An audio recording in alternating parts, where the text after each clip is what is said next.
this, but take her for a test drive, and you'll agree. Zagreb FM złotych jen.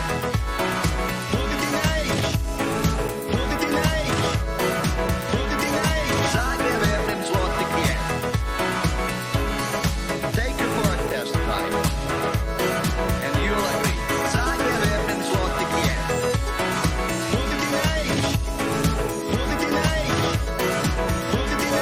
Zagreb FM złotych jen.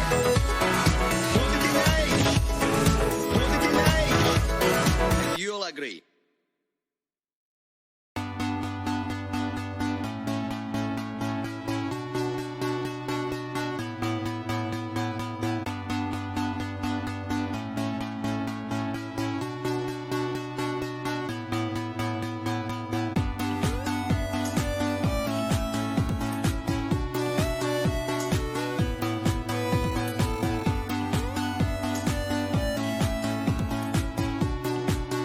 Whoa, that's good squishy. Young, rich, young, rich, young, rich, full of sugar. What do we do? Young, rich, young, rich, young, rich, full of sugar. What do we do?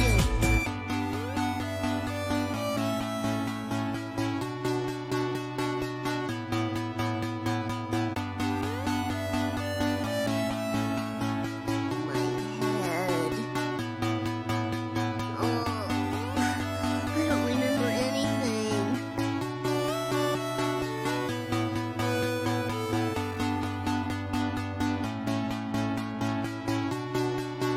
Really?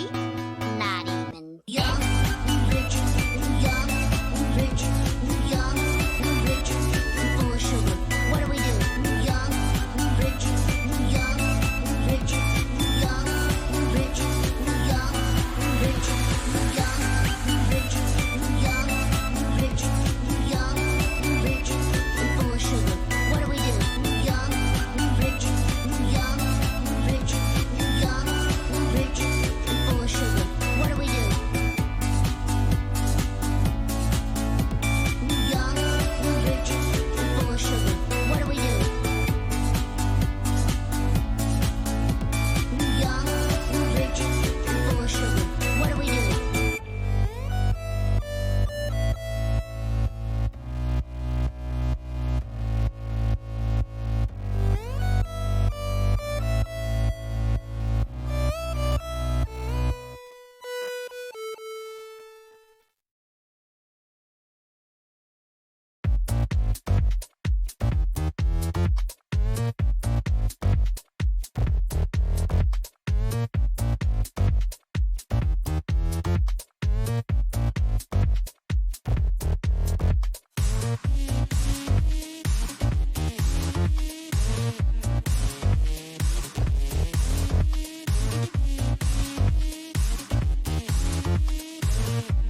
Okay, memorize these funny place names.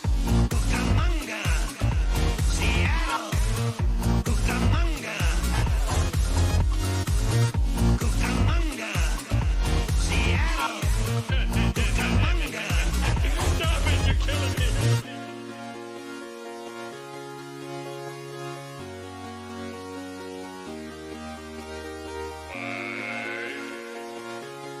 Yes, homie.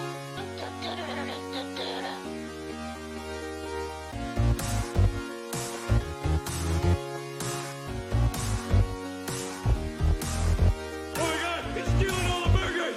Why, you little... Stop! He's already dead. Cucamonga, Seattle. Cucamonga.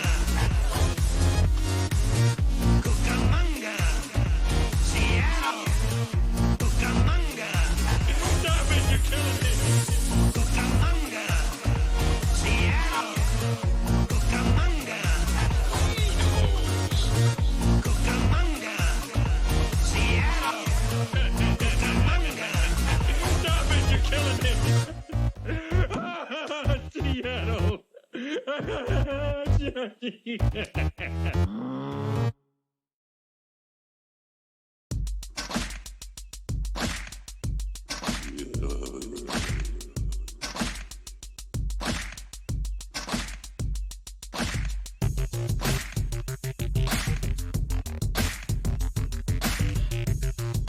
say, hello, Mr. Thompson, you'll say, hi, Jack.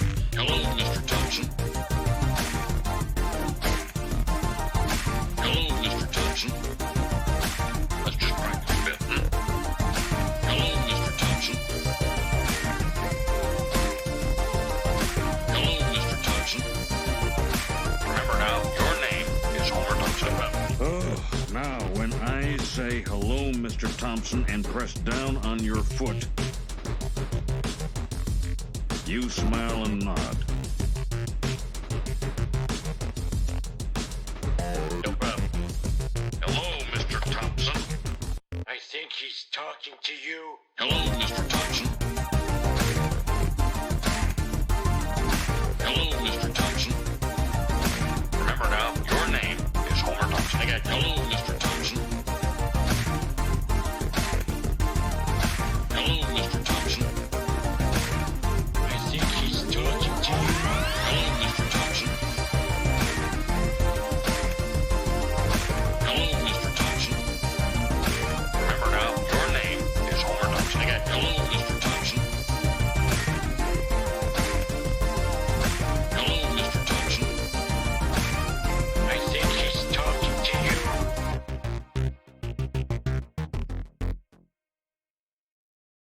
Bum bum bum bum. Bum bum bum bum. Bum bum bum bum. Bum bum bum bum. Trust me, it'll be funny when I'm an old man. Bum bum bum bum. Oh, the sunshine bright on my old Kentucky home. Bum bum bum bum. Bum bum bum bum. Oh, the sunshine bright on my old Kentucky home. Bum bum bum bum. Bum bum bum bum. Oh, the sunshine bright on my old Kentucky home. Bum bum bum bum. Bum bum bum bum. Oh, the sunshine bright on my old Kentucky home. Bum bum bum bum. Bum bum bum bum. Minnie's at home.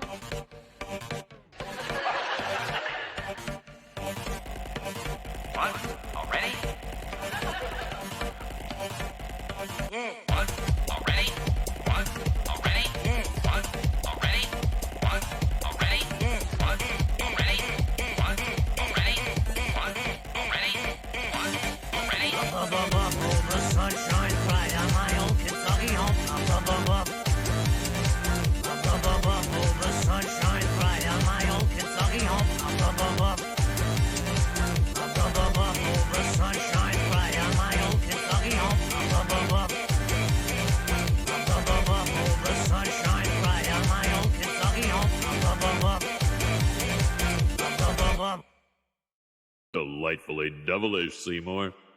This time of year, at this time of day, in this part of the country, localized entirely within your kitchen. Seymour! The house is on fire! No, Mother. Just the steamed ham. Steamed ham. Steamed ham. Steamed ham.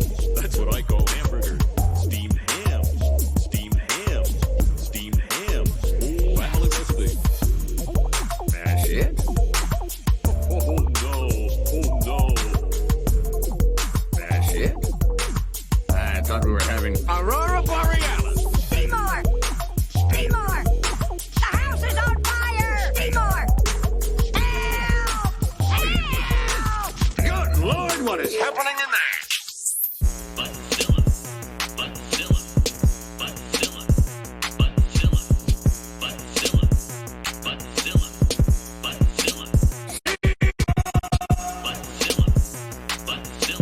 You call hamburgers steamed ham. You steam it in?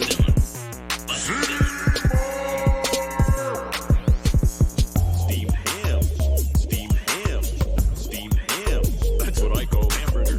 Steamed ham. Steamed ham. Steamed ham. Oh, family recipe. Steamed ham. Steamed ham. Steamed ham. That's what I call hamburger. Steamed ham. Steamed ham. Steamed ham. Oh, family recipe.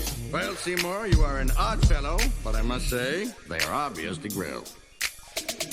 You know, one thing excuse me for 1 second. Of course.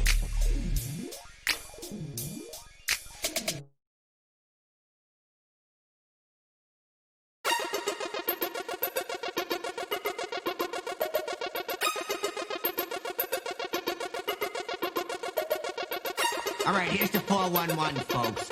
Say some gangster is kissing your fly girl. You just give him one of these.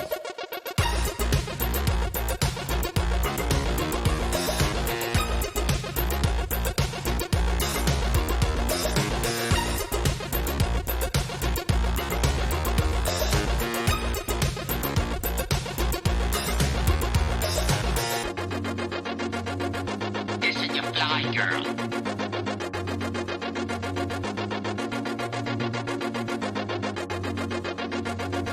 Kissing your fly girl.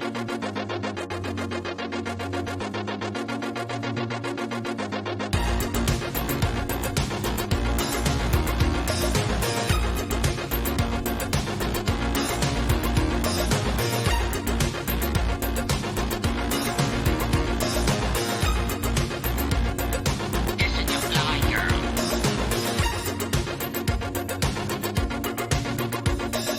Kissing your fly girl.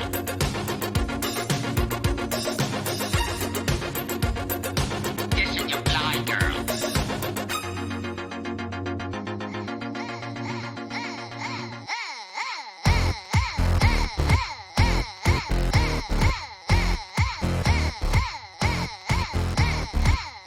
Don't you eat this pie? Now, Homer, don't you eat this pie? Don't you eat this pie?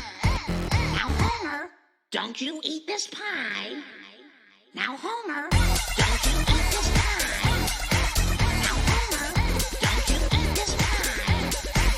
Now, Homer, don't you eat this pie? Now, Homer, don't you eat this pie? Now, Homer, don't you eat this pie?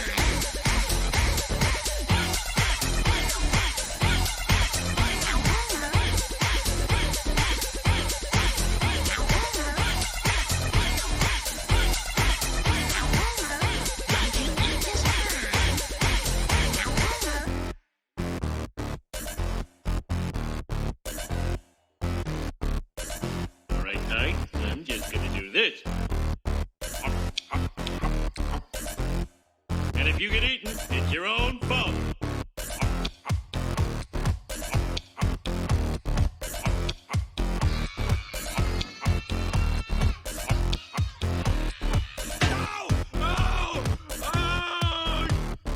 Oh, the hell with it.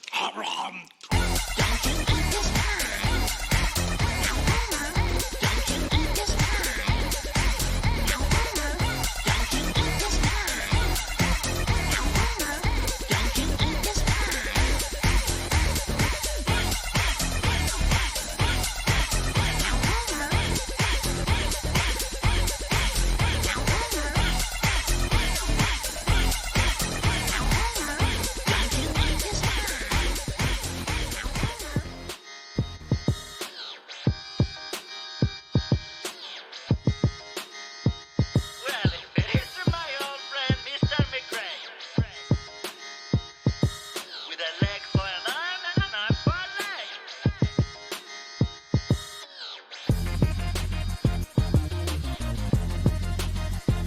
Well, if it isn't my old friend, Mr. McGray.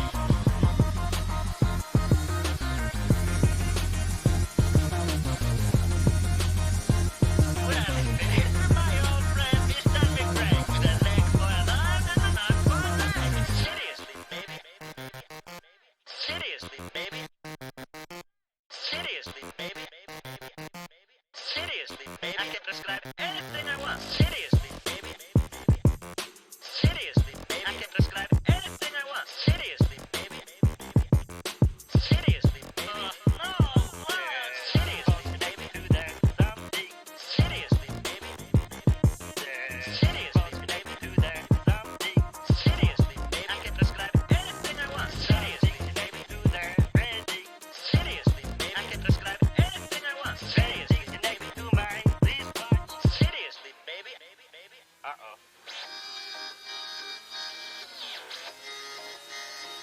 Well, if it isn't my old friend, Mr. McGray, with a leg for an arm and an arm for a leg. Well, if it isn't my old friend, Mr. McGray. What the hell's that?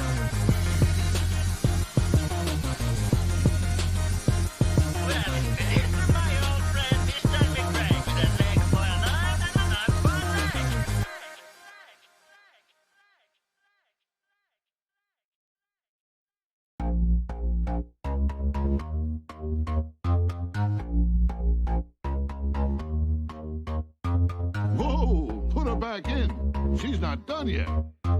Whoa, put her back in. Whoa, put her back in.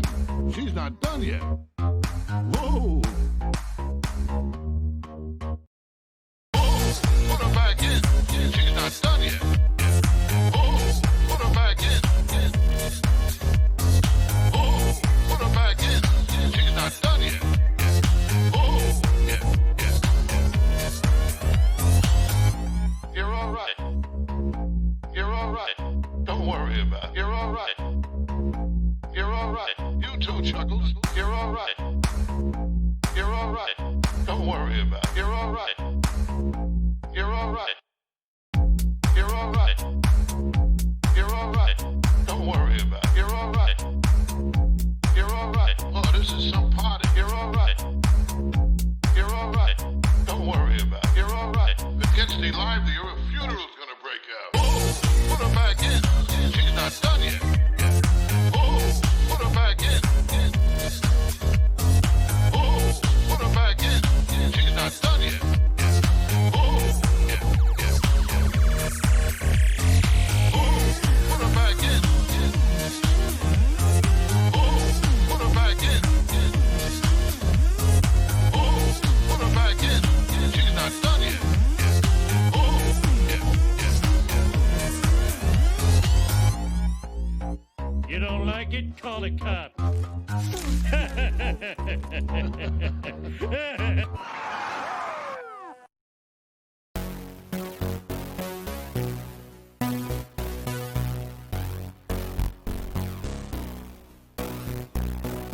Hey, Homer, that's 4 strikes in a row. You got a perfect game going.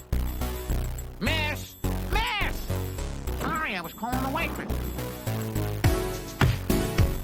This split you sold me is making me choke. Hey, spare me your gut amount. Ow, ow! Hello? Kids, turn off the TV.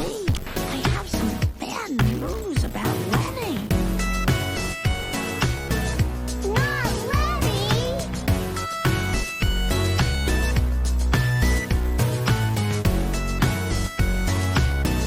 Not Lenny! Spare me your gut amount. Ow, ow! Not Lenny!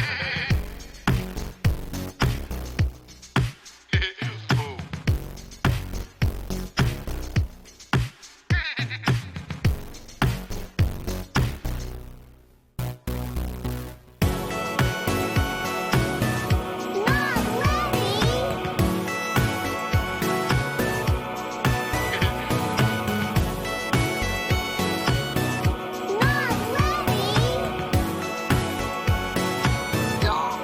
Ear polishing bone! Not Lenny!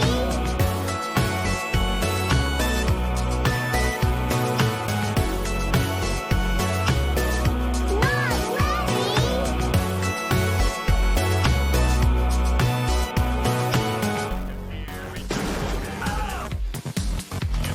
Beer in the coconut and drink it all up. You put the beer in the coconut and you put the beer in the coconut and throw the can. You bought a beer here in the coconut and you put the beer in the coconut and drink it all up. You put the beer in the coconut and you put the beer in the coconut and God bless him. You can call him Ray or you can call him Jay. You can call him Ray, or you can call him Jay. Or you can call him Ray, or you can call him Jay. You can call him Ray, or you can call him Jay. You can call him Ray, or you can call him Jay. You can call him Ray, or you can call him Jay. I said, hey, call him Ray, or you can call him Jay.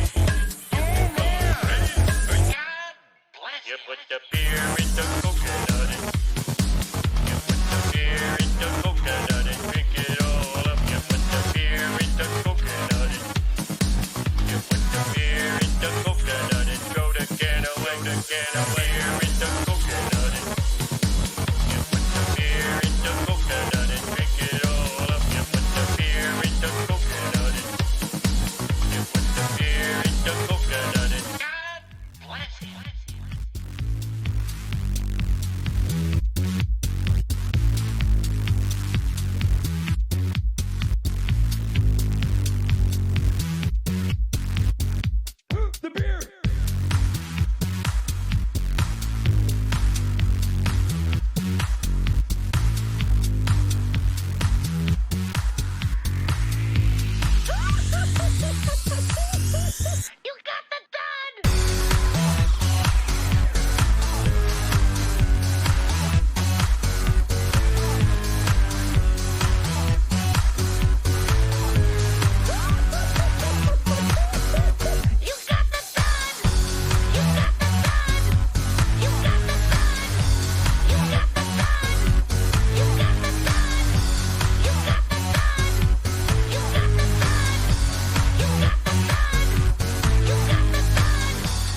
got the dud right here.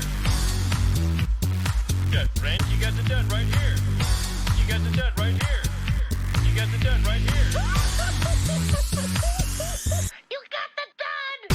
got the dud! You got the dud! You got the dud! You got the dud! You got the dud! You got the dud! You got the dud! You got the dud! You got the dud!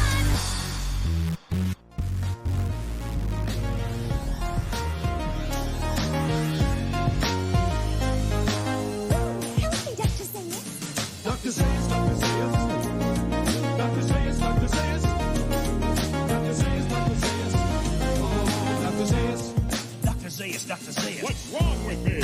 I think you're crazy. Want a second opinion? You're all so lazy. Dr. Zayas, Dr. Zayas. Oh, Dr. Zayas.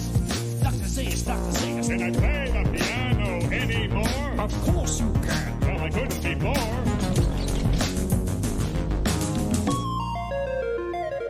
Dr. Zayas, Dr. Zayas. Dr. Zayas, Dr. Zayas. Dr. Zayas, Dr. Zayas. Oh, Dr. Zayas. Help me, Dr. Zayas. Dr. Zayas, Dr. Zayas. Dr. Zayas, Dr. Zayas.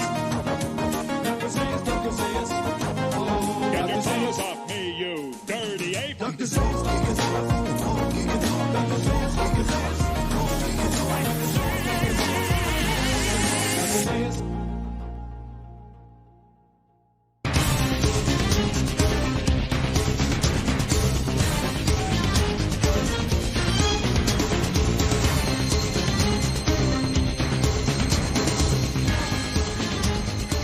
Hello and welcome to the Court Vision pre-race show for this, the week of March 30th, 2020. I am David Amboys as we get you ready for the week ahead for us here on Court Vision. We got a dynamite week of court action ahead for you, with 3 divisions at car and track combinations that each series has never done, or they just straight up haven't been to these tracks before. Monday sees the return of the CORT DriveFirst Supercars Championship as they leave North American soil and head to the fast Monza Circuit in Italy. Last time out, 2 weeks ago, Johnny Eckert got the victory over DeMonte Dotson, which saw the Nassau County Nightmare leave St. Louis with a 35-point lead over second-place challenger Kyten Bumbersbach. As the series heads to Italy, there's going to be no chicanes slowing these V8 beasts down, as they will be running the no chicane layout for the first time ever. Drivers will have to commit some hair-raising moments around the fast Monza Circuit. On Tuesday, the CORT MH Design Series will be back in action from the Southern National Motorsports Park for the first time ever. The banked 410-mile speedway near Kenly, North Carolina, became part of the NASCAR Home Tracks campaign as host to the Wayland Southern Modified Series in 1998. The same year, the track's signature Thanksgiving Classic was born. It has never hosted the CORT MH Design Series, but look for the ground-pounding modifieds to put on a show from Kenly. Last time out at Oxford Plains, Brett Black got the victory and took over the points lead. With just 4 races left in the modified portion of the MH Design Series season, Black looks to hold off a charge from Brent Sweet and Steven Taylor as the pavement division of Open Wheel Tuesdays hit the home stretch. Wednesday night's CORT National Series event from Road America will be one that drivers will either love or hate. Road course racing. It's a necessary challenge on the way to determining who will be a champion in CORT's premier division. The 4-mile Wisconsin road course will see drivers having to tackle going upwards of 160 miles an hour and quickly jumping on the binders and navigating multiple tight corners. A modified rule set for these road course events are used to help break up the action. The drivers will only have 50% of the available fuel used at the oval events and will also have a randomly thrown caution thrown by yours truly after a random time period determined before the broadcast that nobody in the race will know will be coming. And we'll be sure to have some excitement on the longest track the CNS will go to all year. And now, in other news from the world of motorsports. Timmy Hill won Sunday's eNASCAR Pro Invitational Series event at Texas in a thrilling overtime finish over Ryan Preece, Garrett Smithley, Landon Castle, and Alex Bowman. The race, shown on FS1 and select Fox affiliates on Sunday, saw drivers tackle the newly rescanned Texas Motor Speedway for 125 laps. The race was cleaner than the previous event at Homestead Miami Speedway, as iRacing officials reduced the amount of fast repairs from 2 to 1 and were more lenient on what constituted a full course caution. The series will continue as long as NASCAR's shutdown due to the coronavirus will last, and appears to mirror the actual NASCAR Cup Series schedule that was lined up for the 2020 season. That would mean that next week's event is at the Bristol Motor Speedway, and that could be one heck of a show this upcoming Sunday. Sage Karam took home the inaugural running of the American Red Cross Grand Prix at Watkins Glen for the IndyCar iRacing Challenge on Saturday. Karam, who has been a long-time iRacer, left no doubt, dominating the 45-lap race from the Glen, winning by 3.6 seconds over Chip Ganassi Racing's Felix Rosenqvist and 11 seconds over Team Penske's Will Power, who was the only other driver to lead laps on Saturday. The race also saw the IndyCar debut, in a way, for Jimmy Johnson. The 7-time NASCAR Cup Series champion started the race 19th and finished 16th in his first time competing against the drivers of the NTT IndyCar Series. The series will return next week with action from the Barber Motorsports Park in Alabama. You can watch the action from Barber at 4 p.m. Eastern on Saturday at www.indycar.com. Our pre-race guest this week is our first driver who races in CORT, but he's got some good stories because he's been around for a little bit. We're interviewing driver the number 31 in all CORT divisions, Tony Johns. We get into how he's handling everything, how he grew up, and what he loves about racing. So take a listen.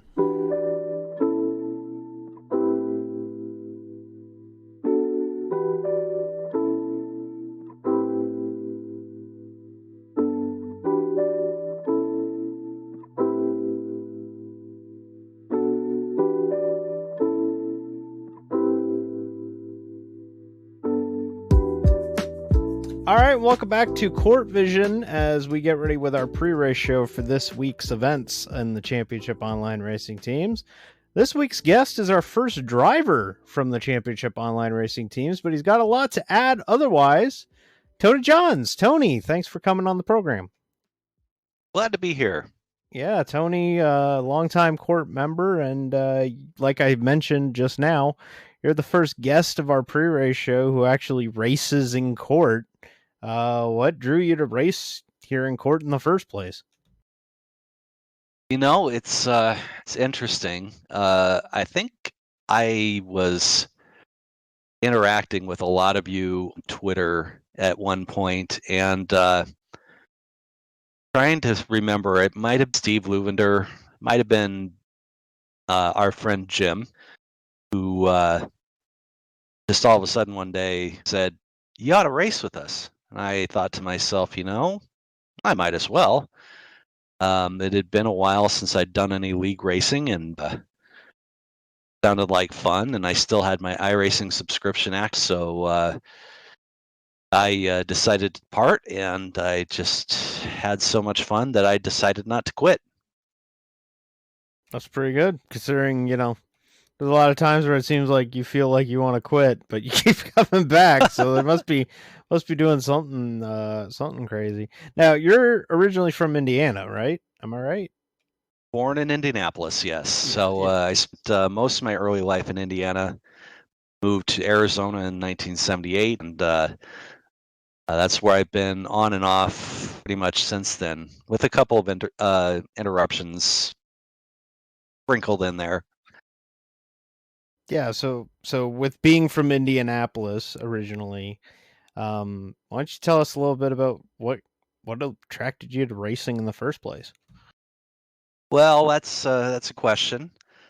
I always, whenever anybody asks me that, I always respond with the same answer, and that is that I was literally born to like racing because I was born around the Memorial Day weekend in 1971.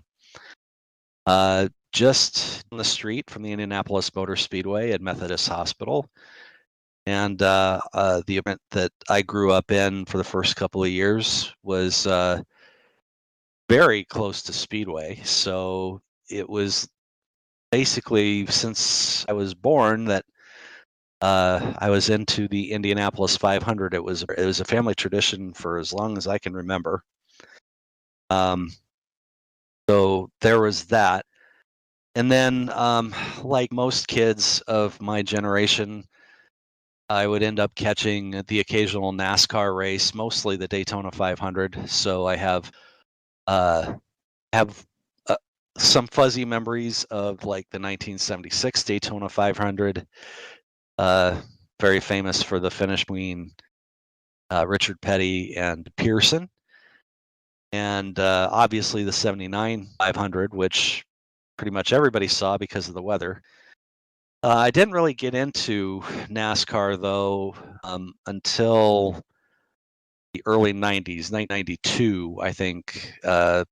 I caught the season-ending race, 92, and obviously with all that went on during that race, that was impossible for me to ignore. And so starting in 93, I started watching every NASCAR race and got hooked on that. So that's car and NASCAR. And then I started getting into sports car racing when I started working in racing. So I can't really say that I started as a fan of those disciplines, but I became one as I worked in it. Yeah, and going back to what you just said, you actually worked in auto racing for a little bit there. Can you tell us a little bit about that? Sure. Well, I should probably preface this by saying that right out of college, I was hired at Papyrus Design Group in Boston. So went there and worked there for a couple of years under the banner of David Kemmer, the godfather of sim racing. If you're interested in learning more about David Kemmer, please listen to Dinner with Racers. They did a great episode with him. But, worked for Papyrus for a couple of years. Then after I was laid off from Papyrus, that's a long and fun story, but got laid off from Papyrus, came back to Arizona, and went back to school and got an associate's degree in graphic design. And after I graduated valedictorian of my class there, I ended up getting a job with Action Performance Companies here in Arizona, and worked there. And once I left Action Performance Companies, I still had quite the Rolodex, I guess you could say. For our younger listeners, a Rolodex is like an address book that used to be on paper, but I still had quite the contact list of people in the industry, and so I decided to kind of go into business for myself. I was friends with a couple of drivers that I worked with kind of on the side before that happened, and then I spun that into my own motorsports marketing design company, and did that for about 10 years, a little over 10 years, I guess, when it came down to it. And got to do all sorts of great stuff. I got to design paint schemes. I got to do PR for race teams. I got to do marketing programs for some of the bigger names like Roush Fenway, and it was a lot of fun. It's kind of the culmination of everything I wanted to do as a fan, and kind of the dream come true thing, for good and bad. But once the recession hit and a lot of the racing teams started pulling everything in-house, that kind of went away, and I stopped doing that, and am now working in higher education in the healthcare sector. Oh, healthcare. That's pretty crazy right about now with what's going on, huh? Yeah, it really is. I tell you, when I first started working in healthcare, I felt really out of my depth. I mean, I had been doing racing for, I'd been into racing and working in racing for the better part of 20 years. And healthcare is a very different industry, and education is even more different. So I had a really high learning curve. But I've been doing what I'm doing now for about 10 years. And yeah, especially now with the COVID-19 situation, it's just remarkable working with the type of people that study healthcare and that are actually going to go out onto the front lines of this thing straight out of school. They're going to go and just volunteer and help out as much as they can. It's just it's really rewarding in a way that racing wasn't for me. So pretty happy with it. Oh yeah, I can imagine. I mean, you're going from, race cars to, literally saving lives. It's got to be pretty I think, when you look at racing at the end of the day, it's a recreational activity compared to, literally life-saving when it comes to healthcare. That's true, but I have to say that, as you know, for everything I've gone through in motorsports, there's still a utility to having something to distract you, something to entertain you, something to take your mind off of real life. And motorsports can really do that. I mean, as well as any other sport. I won't lie. Once you get close to the business aspect of the sport, it does tend to zap a little bit of your fandom, just because you kind of see behind the curtain. You see how things are arranged and how many corners are cut by people who aren't as ethical as you'd like. But all of that stuff, that's kind of inside baseball. Basic. When you get back to basics, racing is still a wonderful thing, and you meet such great people in it. You know as well as I do. You've worked, you've done livery design. You interact with some guys like Ryan Eversley on Twitter and Ryan Lewis and guys like that. And anytime I ever feel like I'm cynical about the sport, I just go back and remember the people in it, and that kind of course corrects me back. Yeah, and that's the other great thing is like, and especially with like the last 10, 15 years with the age of Twitter and everything, and being able to just kind of get someone's attention at the drop of a hat. It's incredible how much smaller and how much that line has kind of gotten blurred between fan and someone who's actually working in the industry nowadays. That's true, and it's to the point now where there really isn't too much of a delineation. I think back when I was working with the Pirates, and we were starting to roll out the multiplayer aspect of it, and I remember working with Dale Earnhardt Jr. and Bobby Labonte and guys like that who kind of jumped on board the sim racing bandwagon before anybody else did, before it was cool. I mean, literally before it was cool. And it was kind of a kind of a special thing, because you didn't have kind of the blanket access to people that you do these days with social media. So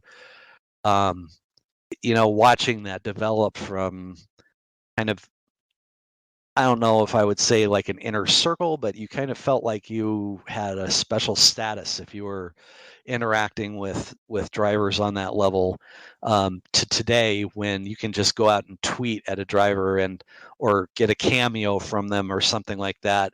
It's so much more accessible now. But I kind of see it like just like a transference from back in my day, I like saying things like that because you mean I'm back old. in 1997? That's exactly right. Back in 1997, NASCAR was famous because their garage area was so friendly. And I just kind of see social media transferring that closeness, that approachability from the physical aspect of it in the garage to social media. Because now, I mean, you've gone to races and had hot passes or cold passes, and I don't know about you, but it seems like it's gotten more impersonal as time has gone on, more regimented. Even in NASCAR, they want to advertise that it's a more fan-friendly experience in the garage, but it's anything but. I think by regimenting it, putting in rules, and making sure that they are in control of where people go to have their quote unquote friendly interactions, it actually makes it less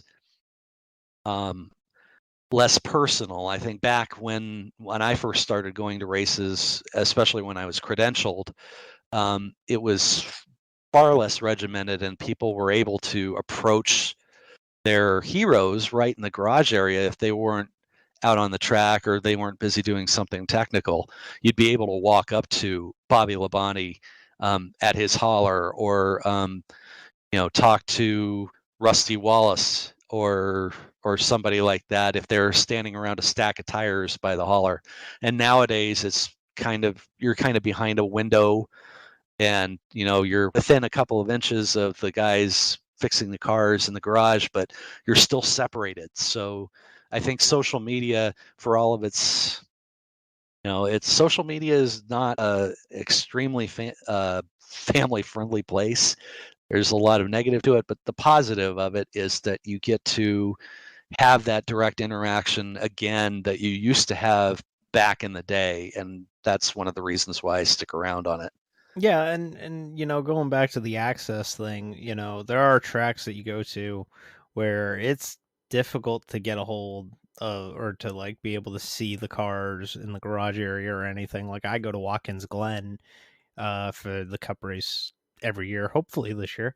And when I go there, you fortunately every time I've been there, I've had a hot pass, so I've been able to walk the garage or whatever. However, if you didn't, you get one little window that you can kind of see stuff, but you can't really look at it. Like you don't really get a good view of things, which is why I'm such a fan of what they've done at Daytona about a decade ago, and then you throw in what Talladega's done, what Richmond's doing, and what Phoenix has done, where they've actually made it so that there's an aisle in the middle of the garage area so that the fans can be right up to the cars. I think it's one of the greatest things that NASCAR, who now own those properties, have done, is just brought the fans back into the garage area. Now, yeah, it is still segregated. You're still stuck in where you are right down Broadway when it comes to the garage areas. But I think it's great that there's no window, there's no plexiglass, the teams can't hide it. The fans can go up to can actually see the drivers and talk to them, which is great, in my opinion, which I think is going a little bit of a way. I still think NASCAR has a long way to go, though, unfortunately. I think it's a good course correction. Yes. But having been in various paddocks, I think, honestly, to tell you the truth, and I'm not just saying this so that Ryan Eversley will give me a like on Twitter, although I do live for those likes. He loves them, folks. I do. But I have to say that if you want a genuinely friendly paddock, you can't go wrong if you go to a car race. Oh, IMSA, absolutely, yes. And that's something that I learned to experience, to tell you the truth. And this was after I had worked on a couple of teams myself. But, I came to sports cars late. I kind of lucked into it because I met a sports car driver who I started working for. And one of the first races that I did for him was at Miller Motorsports Park up in Utah for the 12-hour race up there. So it was honestly a revelation. I went and they had their actual race cars just sitting out in the parking lot, so that people could just walk up them and actually touch the sheet metal, carbon fiber, or whatever was whatever the car was built out of at that point. There was both, because this was back in the Grand Am days, but it was amazing. They would have hero cards next to the cars. They'd have team members or drivers themselves hanging out by the cars, just explaining what's different between their cars and the street cars. They would have the actual street cars out there, and it was all open, and it just felt so welcoming versus kind of the controlled zoo atmosphere of the Cup garage. And so I haven't been back to an IMSA race for a while, but I would guess that it hasn't really changed all that much. You've been to an IMSA race, haven't you? Yeah, I've been to. I went to 3 races last year. I went to the Rolex 24, and I went to their double header when it comes to the 6 hour at the Glen, and then the CTMP round, the Canadian Tire Motorsport Park round. And I will second that. The IMSA paddock is second to none. The most friendliest, easygoing, laissez-faire, almost as if you go, shouldn't you guys like give a little bit more of a crap? Like, because you literally like, I'll tell a story. And again, another Dinner with Racer shout out on our pre-race show here tonight. But I was walking through the garage area at the 2019 Rolex 24, and we saw Sean Heckman, one of the 2 people behind Dinner with Racers, and I was with Aaron Bean and Brian Vignoli. Shout out Brian Vignoli and Eric Haig. And we just shouted out, "Hey, thanks for the free podcast," like, which is a running joke on their podcast. And he's like, yeah, whatever. And he went into his hauler, and we were like, oh, that's cool. He talked to us. That was pretty neat. And we were like thinking nothing of it.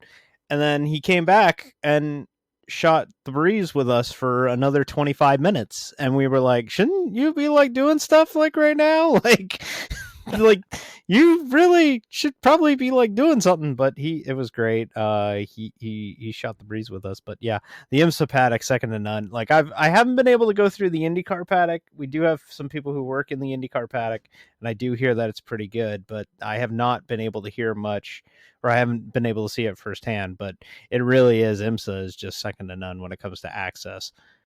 Absolutely. Yeah. I did work in the IndyCar paddock back in the IRL days. So my experience was that they were also extremely friendly, but they had a little bit more reserve to them,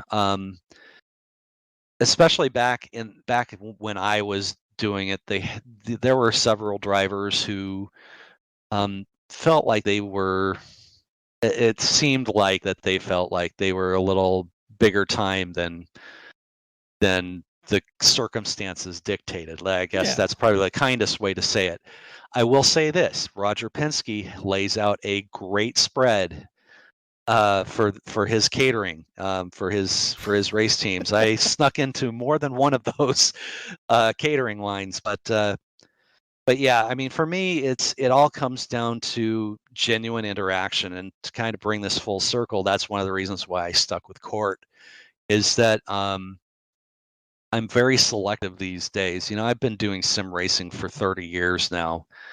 In one form or another, I've been doing multiplayer sim racing for over 20. And you do it that long, and you start to get tired of the official races and just jumping into a server where you don't know anybody, just because you kind of look for an experience where you can get into a race and you can trust the people that you're racing with, and you can at the end of the race, even if you're mad about getting wrecked or apologizing abjectly because you wrecked somebody or any of that drama that happens, I think fundamentally I feel more comfortable around the CORT drivers than I would pretty much anybody else. And that's important to me, as I get into my twilight years of sim racing. It's just, this is a great league. It's well run. It's got a lot of extremely talented racers. And it's got a good community. So, that's why I stick with it. I think, and I'm extremely happy that we're getting broadcast. I'm kind of sad that it took COVID-19 to kind of get some more attention to us for our broadcasts. But, having you and Evan and Zane and everybody else that helps out with broadcast, it's just another great layer of a really great league. So, I'm really happy to be here. Well, we're just trying to do our part to help people as we go through what's going on, and also the checks in the mail. I appreciate it. I would be I would get taken to the stake if I did not ask you some papyrus questions. I All right, have shoot. to, because All right. this is sim racing and we're sim racers, and you worked for the company that made the games that, formed at least my childhood. What's your favorite memory of working at Papyrus? That's a good question. I loved working at Papyrus. And I did a lot of cool stuff. One of my favorite things was going out and doing track research. Before they turned into iRacing and got John Henry's money and went out and started laser scanning everything, the way that we would do the track research is we would send an artist or a group of artists out to the racetrack in person with a rental car and a Polaroid camera and an inclinometer, along with a measuring tape and a camera, a couple of cameras. And so we would go out and we would book a couple of days at the track, and we would drive the track and measure the banking with the inclinometer, take detailed photos and videos as we were doing it, and we would mark on the Polaroid shots, this is looking north, or this is 20 feet away from this concession stand, or whatnot. And that was always great, especially the times that I would be able to take my rental car out onto the racetrack. Some tracks were more open to it than others. The track that gave me the most leeway was Flemington. Sadly, dearly departed Flemington. Rest in peace. They let me out for a full day, my rental car, and I burned that car down. I was just taking it as fast as I could go. And it was a great experience. And going to the Buck Baker Racing School, one year they decided that they would send half of us to Buck Baker to do NASCAR research and the other half to Skip Barber. I got sent out to the Buck Baker School at Rockingham and spent 3 days out there with Buck and Randy, his son Randy, and got to drive an X-Cale Yarborough car for 3 days around Rockingham. So that was an amazing experience. Got to spend evening with Buck at a local restaurant, talking about how John Force didn't know how to turn left. There are a lot of great experiences. But one thing that really sticks out in my brain is that we had a stand-up arcade game of Asteroids in our lunchroom. And we had that there. It wasn't for us necessarily to play on our breaks. It was there to remind us that when we were creating games, we needed to make something that was appealing from a playability sense, and that graphics and that sort of thing didn't matter if the playability wasn't high. So it was kind of an object lesson for us there right in our cafeteria, and that's never, I don't know if iRacing brought that with them to their new digs. I hope they did, because that lesson never left me. Is really cool. But yeah, it's about those are a couple. It's about keeping stuff in perspective, because you don't want to make something just completely inaccessible to people. Yeah, I mean, it's all about, it's all about creating something. It doesn't need to be complex. It just needs to be something that people want to come back to. And that's something, I have a reputation for hot takes on Twitter, especially when it comes to racing sanctions. I get myself into a lot of trouble, endlessly talking about ROI and the fan experience and supply and demand, and a lot of things that diehard fans really don't want to hear. But that it goes back to that Asteroids game, because even in 1997, when I first started at Papyrus, Asteroids was dinosaur of a video game, but still, when you went to play it, you couldn't stop. You didn't want to stop. You just kept coming back to it and coming back to it and playing it. And it's finding that alchemy that that racing sanctions need to. That's what they need to do in order to sell their product. NASCAR has thrown gimmick after gimmick at their sport to compete with the other big sports, but I think lost their asteroid game, I guess you would say, a little. So, as you can tell by the way that I'm rambling on about it, a lot of things that I talk about or do nowadays can be traced back to one small lesson that I learned at Watertown Mall in Massachusetts in 1997. So. Yeah, NASCAR has come out and admitted that they have lost, that they did lose their way a little bit. And to be honest, before the shutdown here occurred of all motorsports, I felt like the 2020 season was kind of starting to go and kind of turn things back in the right direction by, getting rid of the giant spoilers on the short tracks and the road courses and, starting to do things like that. And especially with the next gen car, because the next gen car was it's looking really good. Who knows if we're going to get that next year now after all, but at least in NASCAR sense, they absolutely are starting to feel like they're kind of getting back to where they need to be. So that's at least what I see. Let me ask you this though, we race Monday through Wednesday. What are you doing right now, Thursday through Sunday, to try and distract yourself from what's going on? Well, that's interesting. The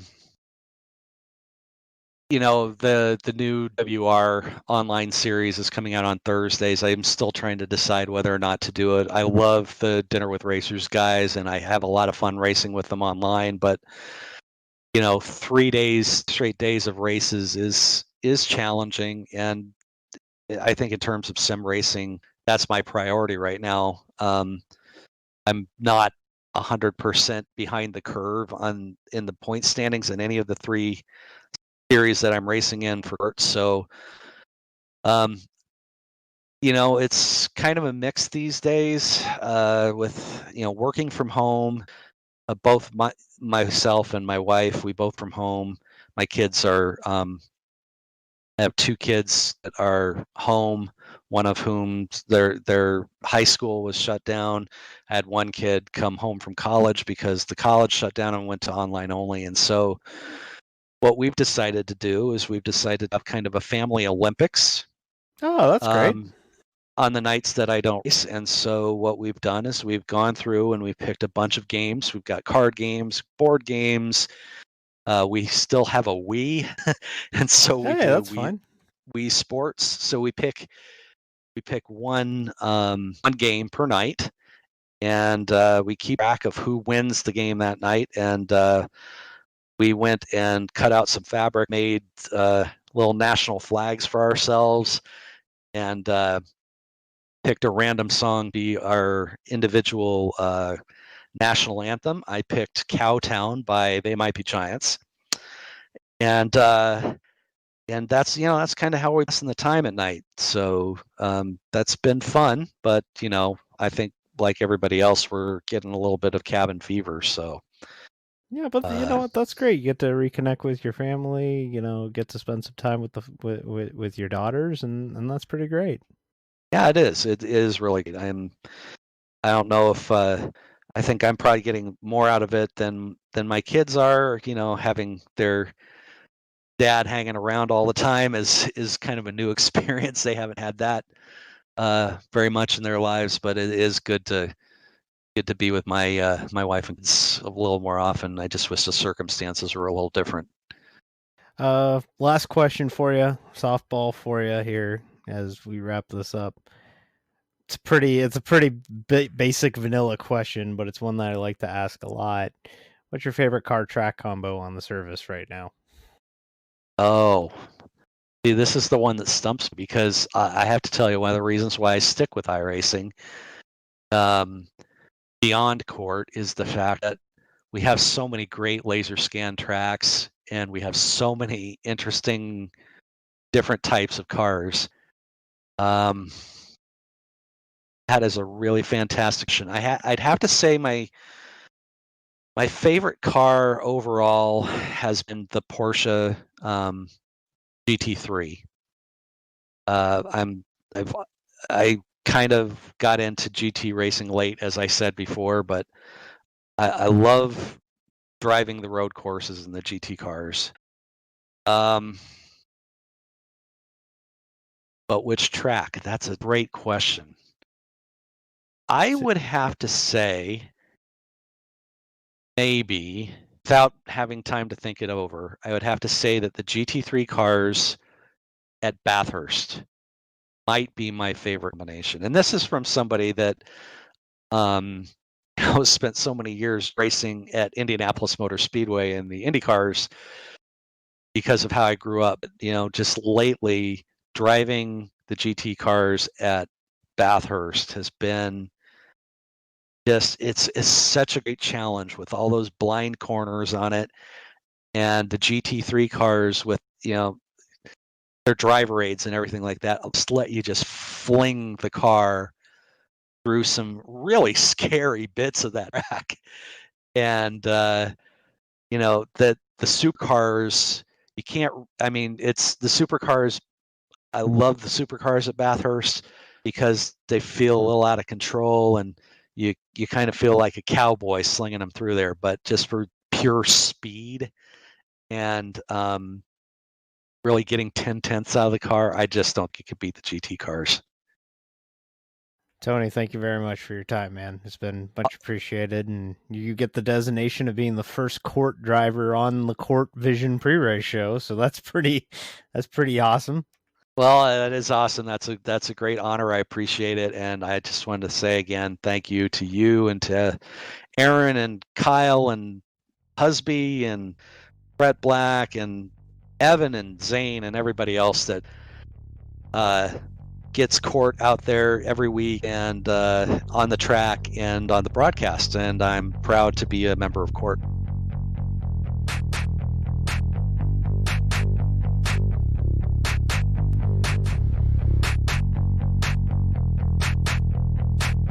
Well, the time for talk is over. Let's go to the track. It's race time here on CORT Vision.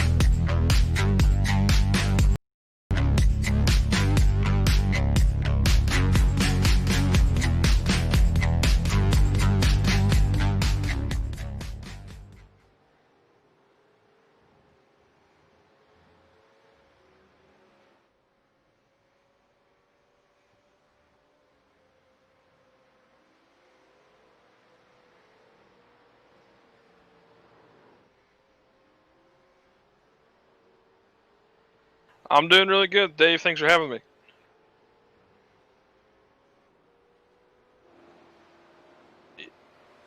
Yeah, it's not really my wheel, it's just my pedals. We're going to get it solved, though, and we'll be back out lickety-split. All right, fantastic. And again, thank you very much, all you cool cats and kittens, for tuning into CORT Vision as we get ready for tonight's CORT DriveFirst Supercars Championship here at Monza. Name of the game here at Monza, it's fast. It's really fast. And even to add to that, there's no chicanes slowing these cars down. They're not going to be slowed down by just about anything out there on the racetrack. Yeah, this is really going to be one of the fastest races we see for this series all season. It's going to be a very interesting turn one and lap one. In fact, as we follow along with Kite and Bumbersbach here, as you'll see the quickest part of the track here, normally there's a chicane. We aren't using it here. We're cutting right through there, and that is leading to some amazing speeds going to the top of the racetrack here. So it's going to be very, very, very, very interesting as the DriveFirst Supercars tackle this layout here at the Monza Circuit. This series has ran here before. Typically they avoid using the first chicane, which is located on the front straightaway, but this week they are using the layout that has neither chicane.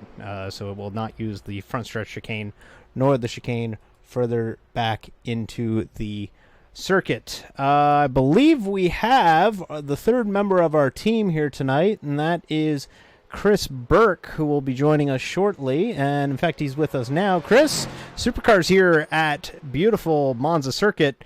Pretty exciting stuff here tonight. Very exciting stuff, Dave. I'm actually really sad we're at Monza because I never got to see it with my own two eyes when I was in Italy a few years ago. Oh, I've been to Italy as well. I was in Rome, unfortunately. I wasn't quite in this area of the country. But one of the fastest racetracks this series will go to. Looking at the breakdown for here, 3.554 miles, 9 turns, and as you can see, we are in Monza in the country of Italy. So a couple things to keep in mind. Johnny Eckert's going for 4 in a row. Then one car won the last 3 races. He won at the Roval, he won at New Hampshire, and he also won the last time out at Gateway. So he's looking for 4 in a row for the defending Supercars champion. But Kyten Bummersbach is looking to rebound as he's only about 38 points back heading into tonight. I really think Kyten's going to be one to watch tonight.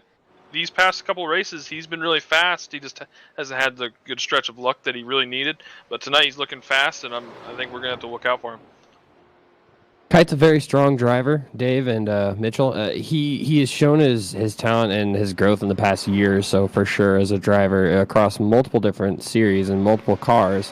I think what he's shown so far this season in the CORT Supercar Series, it's really his pinnacle as a driver so far. He's showing himself as his best.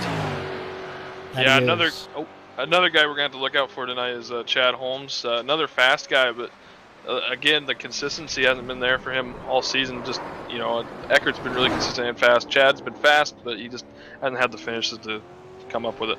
Real quick, as we enter the final minute of this 2-hour practice session for the CORT DriveFirst Supercars here at the Monza Festival of Speed, Chad Holmes is the fastest in practice, Kyten Bummersbach second, Johnny Eckert third, Julian Medor fourth, Andrew Hess in fifth, Nick Stoller in sixth, Patrick Britton making his CORT debut. He is in the 7th spot, Kevin Bingle 8th, Stephen Taylor 9th, and Devontae Dotson, the runner-up finisher last time out at Gateway, is rounding out the top 10 here in the dying stages of practice here at Monza.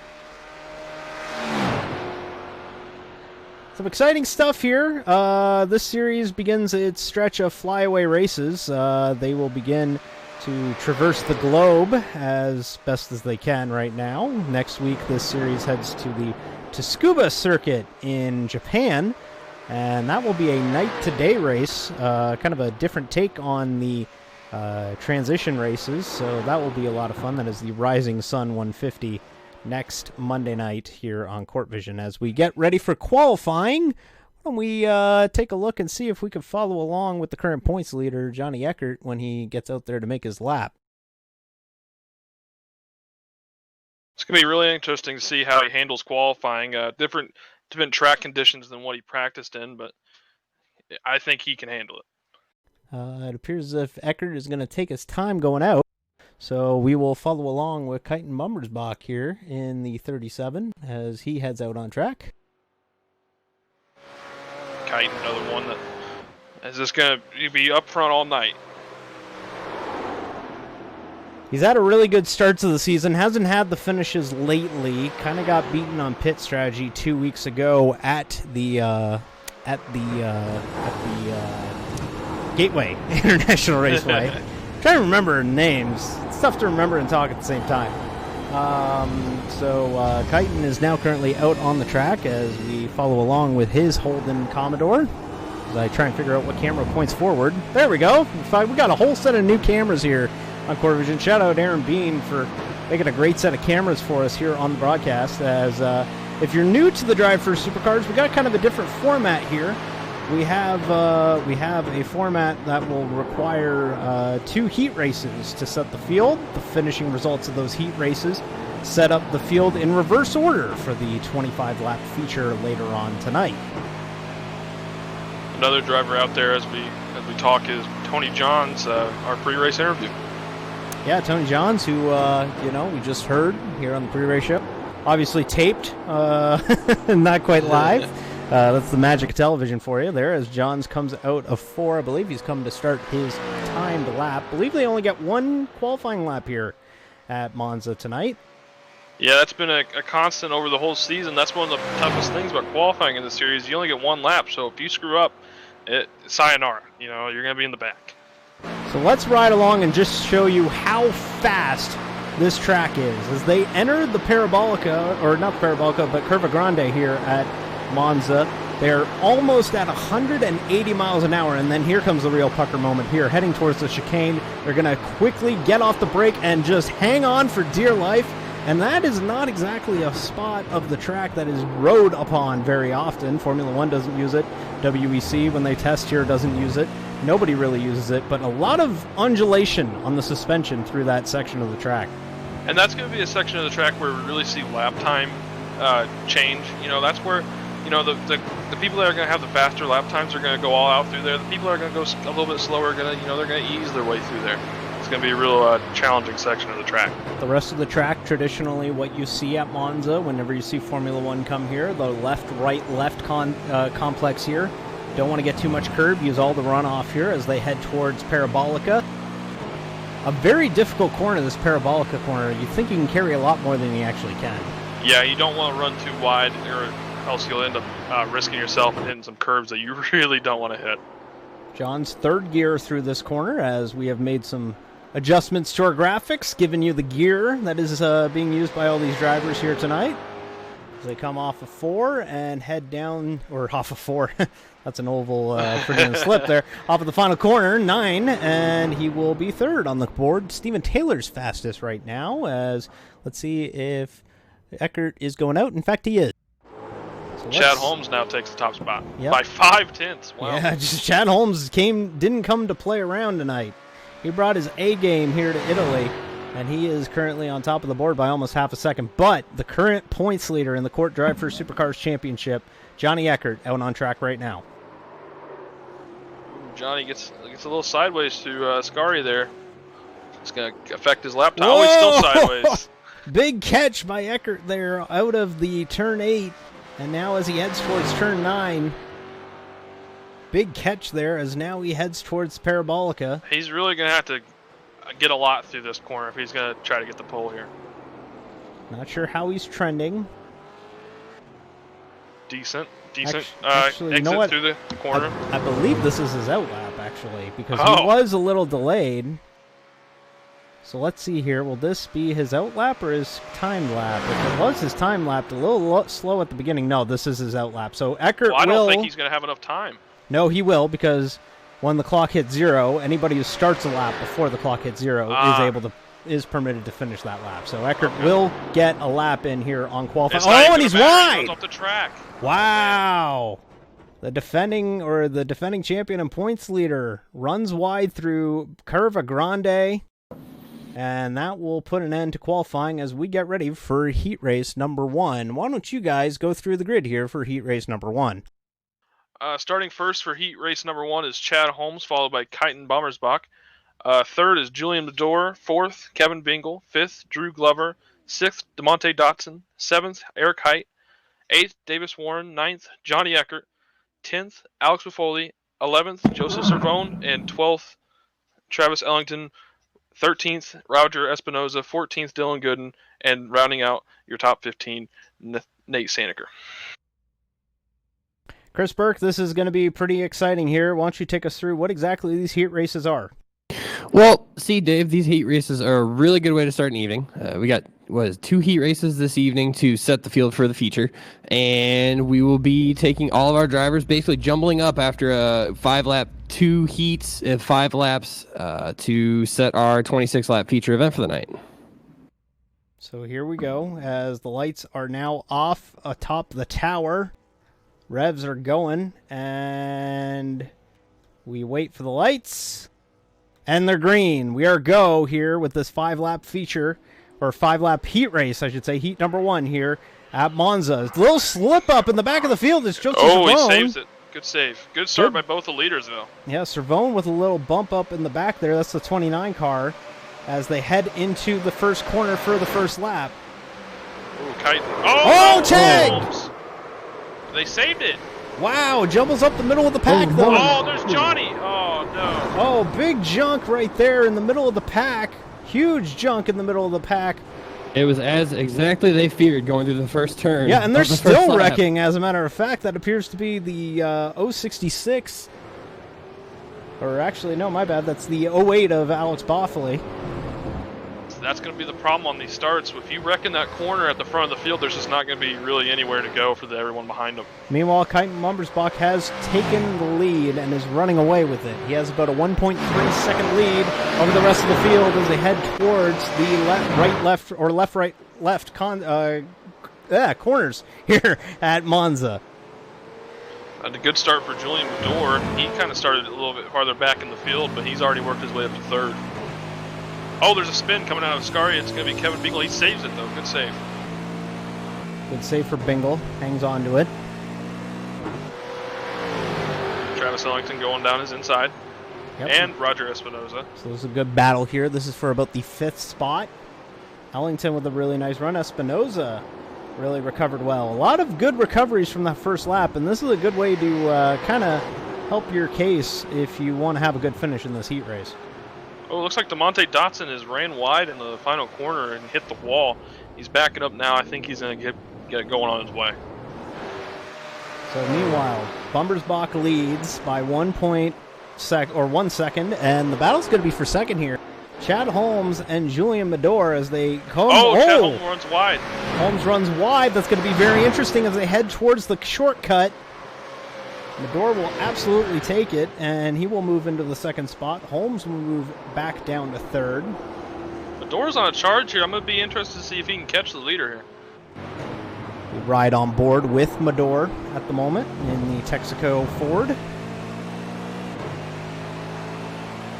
Looking really good here in this heat race so far. Drew Glover has worked his way up to the top 5 here in 4th place. Good start to hit for him. Travis Ellington in 5th. He started in 12th spot in this heat. Good run for Drew Glover in this heat race. He is making his first season in the Championship Online Racing Teams, his first full season of competition, and the Durham, North Carolina native has done a really good job getting acclimated to these very difficult cars to drive. Yeah, these are some of the hardest cars we'll drive all year in court, and it looks like these guys are handling it pretty well, except for that first corner. Head through Parabolica once again, as the battle is going to be for the second spot once again, as it appears as if, Chad Holmes has gotten back around Julian Medor, so these two are trading the second place position pretty often here. Yeah, and the top 5 is really important in these heat races because it'll give you extra bonus points, so you're going to see hard battling in this top 5. Looks like Medor can just get down to the bottom of that corner easier than Chad Holmes. It looks like Chad's overrunning a little bit. And they set themselves up for the shortcut, and wow, what a big jump there. And that just shows you how difficult it is to get a hold of the car. As you see, Chad Holmes is hanging on for dear life and trying to hang on to it and stay ahead of the 22 of Julian Medor. These two are just flat out driving right now. This is really fun to watch. Kyten Bumbersbach is your leader. Chad Holmes second, Julian Medor third, Drew Glover fourth, Roger Espinoza fifth. Back half of the top 10, Ellington, Bingle, Gooden, Eric Height with a good run here, and Eckert has recovered to 10th. He is the current points leader entering tonight's event, so Eckert recovering somewhat well as he's driving a very modified version of the olden Commodore in the 10th spot. Yeah, you just would have think, though, if he wouldn't have made that mistake in qualifying, he would have been higher up, and he probably would have been out of that mess, so that's how important qualifying is in this series. It's looking like one of those cars that you see at those car meets where they're all slammed down, got the camera out. That's a different looking Buick Regal than I've ever seen. Meanwhile, Chad Holmes is looking like he's catching Kyten. He's got his draft, that's for sure. Yeah, he's definitely got the draft, and you can see Kyten trying to cut the air off of Holmes, try and break the draft there as they head towards Curva Grande. Let's see if Chad Holmes can go around the outside. No, he backs out. Smart move there. Yeah, he's going to set him up for the shortcut here, and he's going to have all sorts of a run. He's down to the inside. They almost make contact. Goodness. Very close, very close. Good move by Chad Holmes not making contact. They head to the shortcut. Oh. Wow, some contact there. hanging tight. 2 laps to go in heat race number 1. This is some great racing. And before you know it, Julian Medor might be in this battle, and might be a 3-way battle for the heat race victory. Yes, as much as these two are battling, it's going to be really easy for Medor to catch up. So we might see a 3-way battle here in a minute. Drew Glover getting a slide on back there and forth, but he keeps it going. He didn't lose any time. Here comes Holmes to the inside. Nope, takes a look. Oh, he gets into him! Oh my gosh! He turns him! No! That's going to open the door right up from the door. Yep, Medor will now take the lead, and he's going to drive away. You got to figure Holmes probably got to slow down as well. Yeah, definitely a very opportunistic right there. I don't know if I would have made the same move Chad did, but you know it's very important to get these heat race wins. So you know it's hard racing. Yep, they came into the braking point, and Holmes slowed up a little less than Bummersbach there. Meanwhile, Medor, he probably was sitting behind those two waiting for something like that to happen, because now he's in the lead. He has a commanding lead, and I think it's going to be smooth sailing for him. Final lap of heat race number 1 as Medor heads into Curva Grande here. As he tries to hold off Chad Holmes, he's got a 7/10 of a second lead here in heat race number 1. Drew Glover's second, or in third, 5 or 6 seconds back of these two. I don't know. Chad Holmes is kind of catching him. He's a little faster through that first corner there, so we'll see. Oh, he's not going to catch him now. No, yeah. I jinxed him.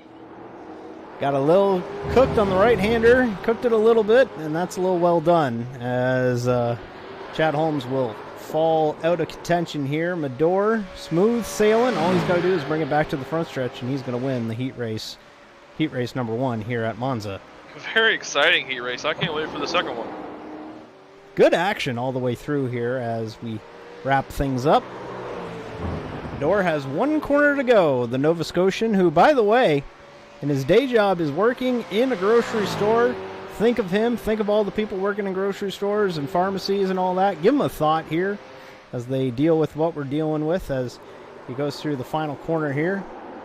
Series director Julian Medor, the Matador, coming out of turn 9, and he will get the victory in heat race numero 1 here at Monza. I believe that's Italian. I think that's Italian. I don't know. Yeah, close enough. I missed that class. Medor wins. Chad Holmes second. Drew Glover third. Travis Ellington fourth. Kevin Bingle fifth. At least that's what it looks like here coming to the line. Fifth. Mummersbach sixth. Espinoza seventh. Dylan Gooden moves up to eighth. Johnny Eckert ninth. And Eric Height in 10th. Really good run for Drew Glover right there. He just kind of bided his time, didn't really make any crazy moves, and just found his way in third. Good heat race there. Let's see if they can do it again. Yeah, I hope so, because if it's going to be exciting as this first one, the second one's going to be even better. So we wait for the clock to run out here, which should be just about any second now, as we will get ready for heat race number 2. And now, Chris, this second heat race, these guys saw the first one. You got to figure these guys have got a plan here for the second heat race. So there's some great takeaways from this first heat race, Dave, and that we have a best lap from Drew Glover of a 1:35.9. We wonder possibly if there will be faster laps than that tonight, if we can crack into the 1:34s at all. There's also some drivers in the back of the field of this first heat race that probably didn't get the proper shot that they deserve because of the first lap kerfluffle.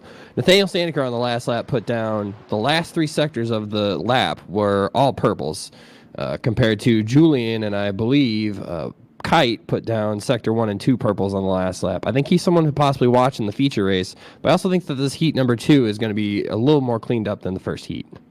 So as we get ready for heat race number 2, as they start to grid up here, starting order for this 15-lap heat race number 2, Stephen Taylor will be on the pole. Robert Garcia will start second. Tony Johns third. Jory Fleschauer fourth. Aaron Bean fifth. Patrick Britton sixth. Matt Wood 7th, Justin Stillman 8th, Patrick Lindsay 9th, Kyle Pokrefke 10th, Nick Stoller 11th, Andrew Hess 12th, Tyler Tucker 13th, Sean Brandt 14th, and Alex Ripstein in 15th will be the 15-car grid for this second heat here at Monza.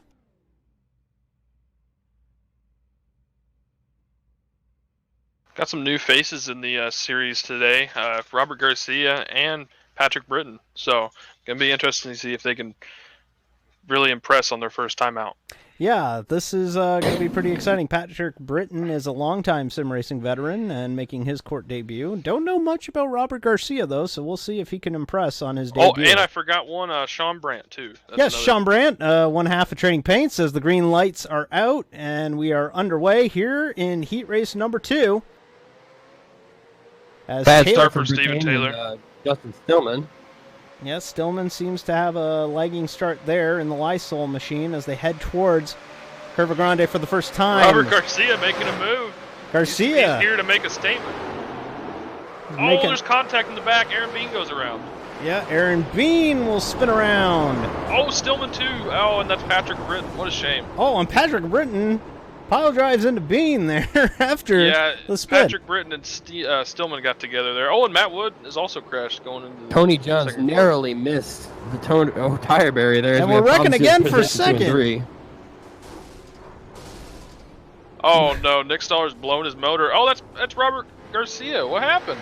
A big crash, and they just keep wrecking. This is a brouhaha if I've ever seen one here in the first heat or in the first lap of heat number 2 here tonight. Why don't we check the replay and see what exactly happened here, heading through the shortcut and heading into turn number 3 on this very fast Monza Circuit. So we see here Garcia and Fleischauer battling for the second position, and it looks as if Fleischauer just wasn't clear, and that led to Garcia coming across, and then Stoller runs into him, and then they run into another car, and then Hess is there, and then Fleischauer hits him again, and then they hit, and then Sean Brandt gets sideways. I think brouhaha is the perfect word to describe what happened there. That's a big accident there through the beginning half of the field here on this opening lap as Garcia limps his car back to the pit lane. Meanwhile, it's all Steven Taylor at the front of the field. He's got a 1.5 second lead over Tony Johns, Patrick Lindsay in third, Tyler Tucker in fourth. Fleischauer somehow, someway has recovered to the 5th spot. It's like these guys in the second heat took what they saw in the first heat and was like, hold our beer, guys. We're going to do something crazier. It looks like we had issues coming out of Parabolica. Sean Brandt slipped on entry to pit lane and crashed. Yeah, he's now on the pit lane. In fact, someone is wrecked in the pit lane. I believe that's Patrick Britton. Not exactly the cleanest heat here at Monza, as Steven Taylor checks out to about a 1.5 second lead. Tony Johns in second. Tony, a good run. He just kind of stayed clear of all the nonsense going on, and he finds himself in second. Patrick Lindsay's up from 9th to 3rd. Good start for him. And Tyler Tucker's up from 13th to 4th. So a couple of the guys in the back are achieving greatness. I don't know. Yeah. Tyler Tucker with a different look this week. He's in the Telefonica colors this week. Didn't quite recognize his paint scheme until he actually focused on the 55. Bright lime green car. Can't miss it this week. No, that's going to be a really easy paint scheme to spot. Looking to see if we got any battles deep in the field. It's looking pretty strong. Actually, I take that back. There's a battle for the 7th spot. Aaron Bean in the 20 is trying to hold off Justin Stillman in the 68 for the 7th spot. Aaron Bean surprisingly has one of the cleanest cars in the field, even though he spun off the track and then everyone else wrecked beside him. He almost has one of the cleanest cars in the field. Yeah, and there's Justin Stillman there in the Lysol machine directly behind him. They get around the slow car of Jory Fleischauer. Aaron Bean pulling on Fleischauer by at least 20 miles an hour down the straight at this point. Yeah, I think there's some damage there on the 94 Coors Light machine of Fleischauer. He's hanging in there, though. Patrick Britton. He's hanging in there, though, as obviously 5-lap race, not exactly primed to take a pit stop, use your reset. These cars have one reset available to them. They cut through the chicane and head into turn number 2, actually. I misspoke. Tony Johns only a second and a half lap back, but ran a purple lap last time around at a 1:35.93. Yeah, John's trying to reel in Steven Taylor there. He's actually reeling him in a little bit. Yeah, 1.2 seconds is the gap now for Johns, is why don't we ride on board with the 31 DriveFirst entry as they head through Parabolica and head towards the front straightaway once again. Such a deceiving corner, this Parabolica corner. Yeah, it's really one of the hardest corners on this track. You really want to, you think you should stay to the inside, but you really need to let it flow out to the outside there to get the best run out of the corner. And getting a good run out of the corner is really important for this front stretch, for how long it is. Last time by, Tony Johns was 7/10 faster, so using the slipstream is definitely paying off as we hit 2 laps to go in this heat race. Yeah, I think the slipstream is going to really be a really important part of this race as we go on. It seems like it has a really big effect. Head towards the shortcut once again, and this will really demonstrate just how hairy this corner is, or lack of a corner it is, I should say, as they head into that double right complex here. Tony John's got a really good run through that corner there. Really surprising. Hanging on well. Johns, nice corner as they head down under the bridge. Tony Johns over the last 2 laps running consistently cleaner and more accurately through the sectors than Steven Taylor is. I think he might have a shot at catching him here. Yeah, and he's obviously going to be assisted by the slipstream, the draft here, as they have about a lap and a half left in heat race number 1. Not missing much through the rest of the field, as you can see on the ticker on the left side of your screen. If the rest of Tony John's lap is clean here, I think he might have a shot on the front stretch. It's going to see how he gets through this final corner, though. Heading through the final corner as they head back onto the front straightaway. 3+ miles remaining in this heat race here, as Taylor's going to absolutely need to really play defensive. In fact, that's what he's doing now. He's trying to break the draft down the front straightaway. Yeah, Steven Taylor got a better run out of that corner, but I think Tony John's going to catch up here. Tony John's gap is crawling closer and closer to Steven Taylor. It gained 0.3 on the front stretch alone. 0.4 of a second, 0.3 of a second now as they head through Curva Grande. Taylor runs wide. This might open it up for Johns here. It's really going to be about who has the bigger balls going through this section. And it looks like Steven Taylor. Yeah, they definitely have some large balls as they go through that corner and head through the double right-hander. As now they wrap this thing up. Tony Johns is actually really good through those Lesmos right there. That's his best part of the track, in my opinion. He did lose ground there, though, through that double right. He is now back to 0.6 of a second. He's going to absolutely need to get a good run out of this right-left-right complex here. Or left-right-left. I keep getting the directions wrong. I'll get it right sometime. Good exit is needed, and they both got it. So it's going to really come down to if Taylor can nail Parabolica and if Johns doesn't make a mistake. Yeah, I think if Taylor gets through this corner clean here, I think he's really got it. Unless Tony Johns kind of dives it in there. Yeah, I think Taylor's going to get the win on this one. So it'll be North Carolina's Steven Taylor taking the victory in heat race number 2, as a great run for Taylor here, and Johns flashes his lights in acknowledgement of a really good race there by Steven Taylor.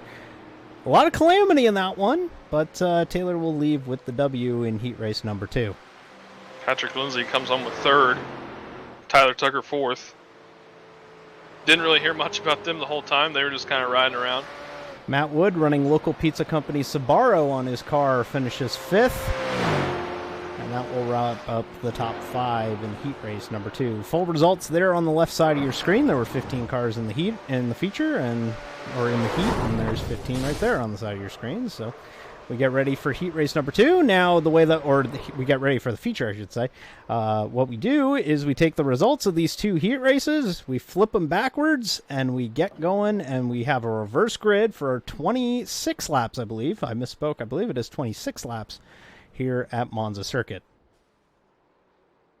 This is going to be a really interesting first lap here. Seeing how chaotic these first laps of these heat were, I'm going to be really interested to see how they're going to get through there with all those cars. So some exciting stuff here. A couple things to keep in mind. Championship is getting really tight. Johnny Eckert only has about a 35-point lead on Kite and Bumbersbach. That is the one car having a 35-point lead on the 37. as we grid up for the feature here. And why don't we quickly go through this grid? Chad Holmes or actually that is wrong. That is wrong. I apologize, folks. We'll get ready with the feature.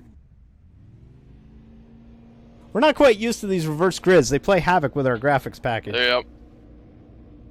Kyle Pokrefsky, Joseph Cervone, Nick Steller, Nathaniel Sinacker, Sean Brandt, Alex Boffley, Patrick Britton, DeMonte Dotson, Jory Fleshauer, Davis Warren, Robert Garcia, Eric Height, Andrew Hess, Johnny Eckert, Alex Ripstein, Dylan Gooden, Justin Stillman,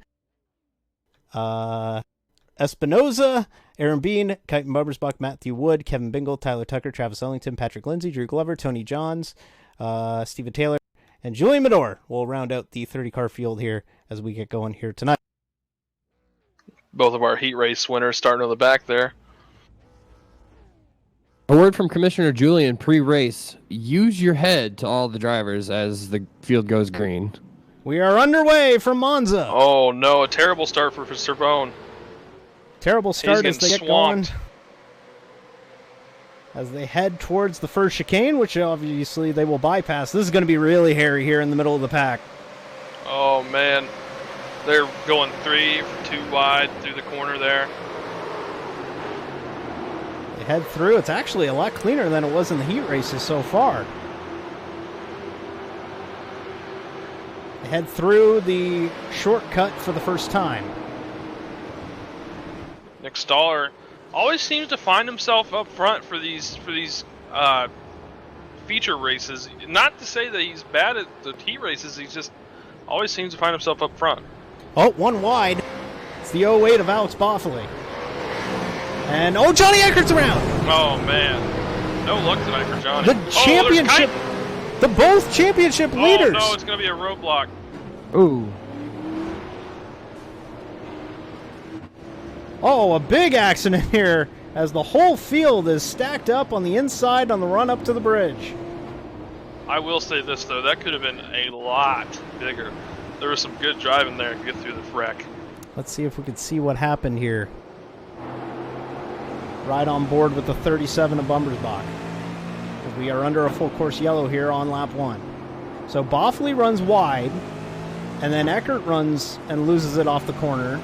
And then it looks as if, it's Dylan Gooden just getting into contact with Aaron Bean, and that leads to a giant accident, basically clogging up the whole front stretch, or the whole back stretch here at Monza.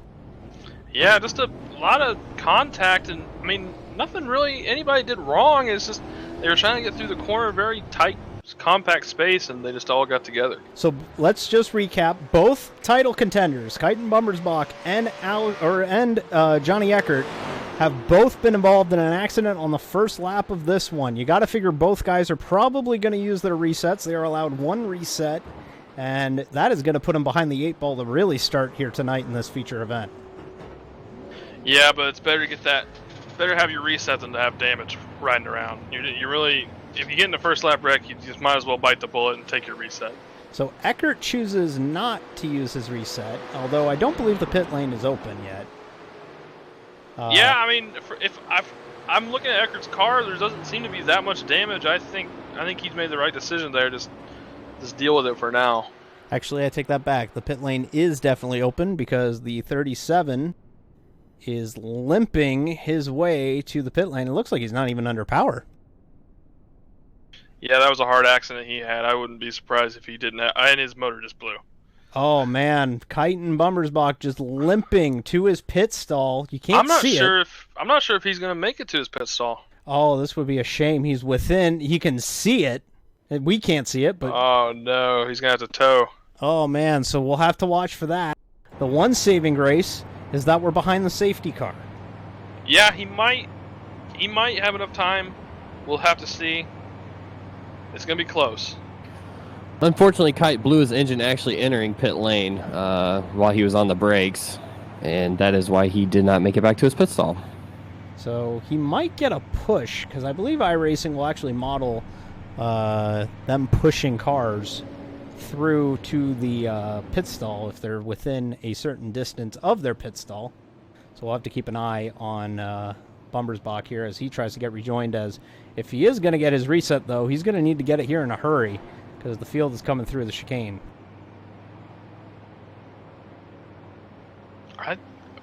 Word from the race official is that it might actually go into nighttime this race, so...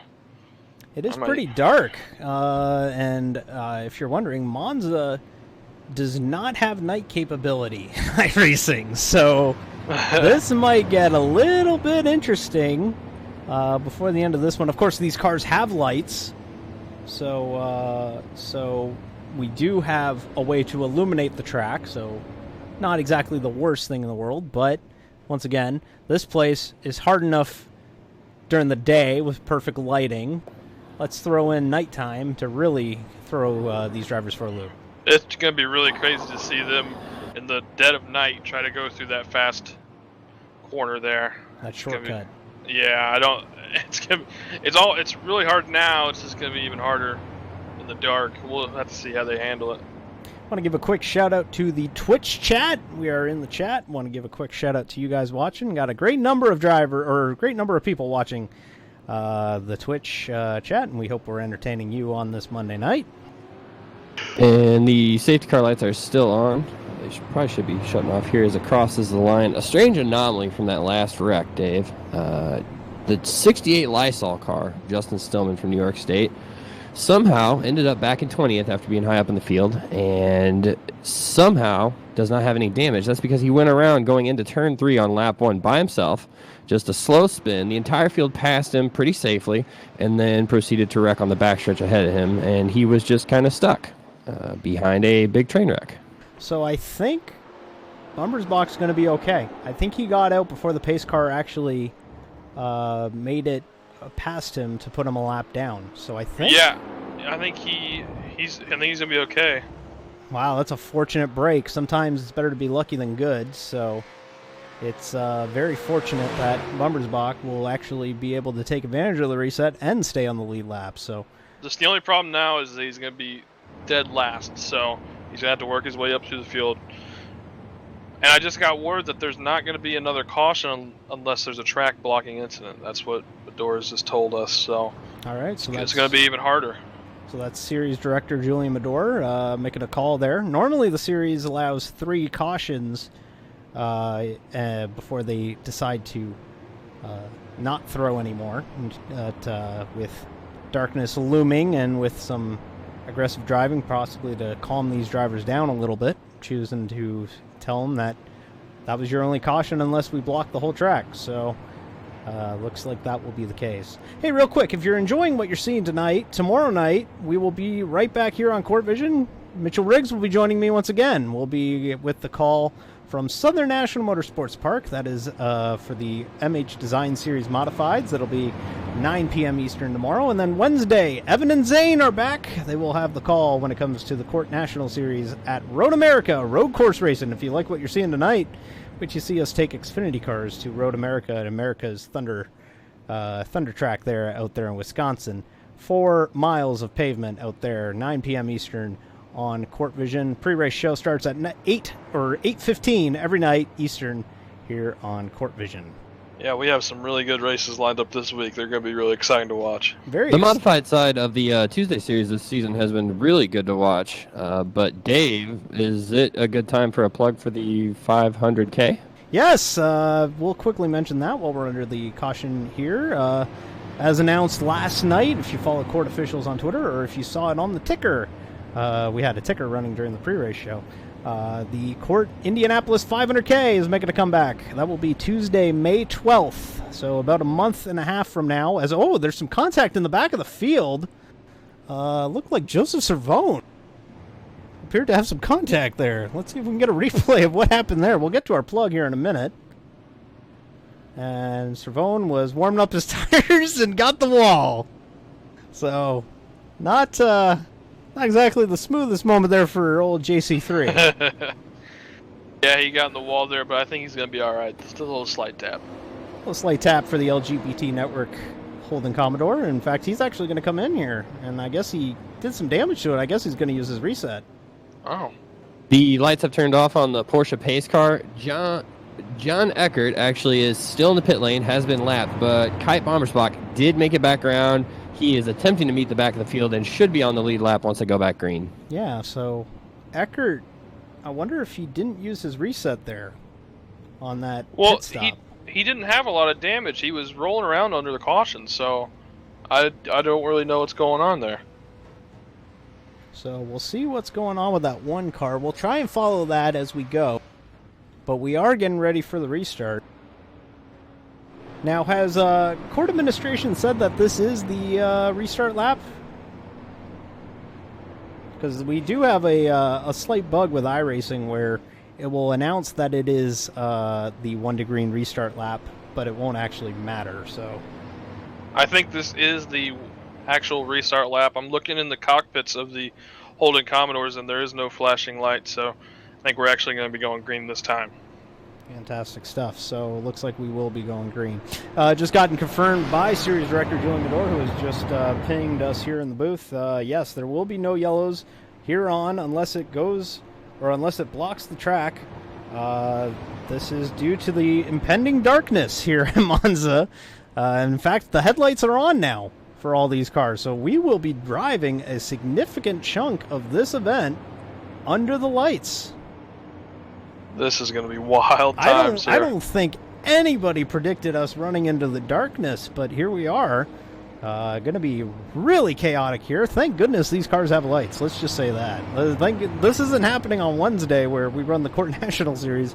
Those stock cars do not have headlights. They have headlight decals because the track is lit, as Lightning McQueen told us.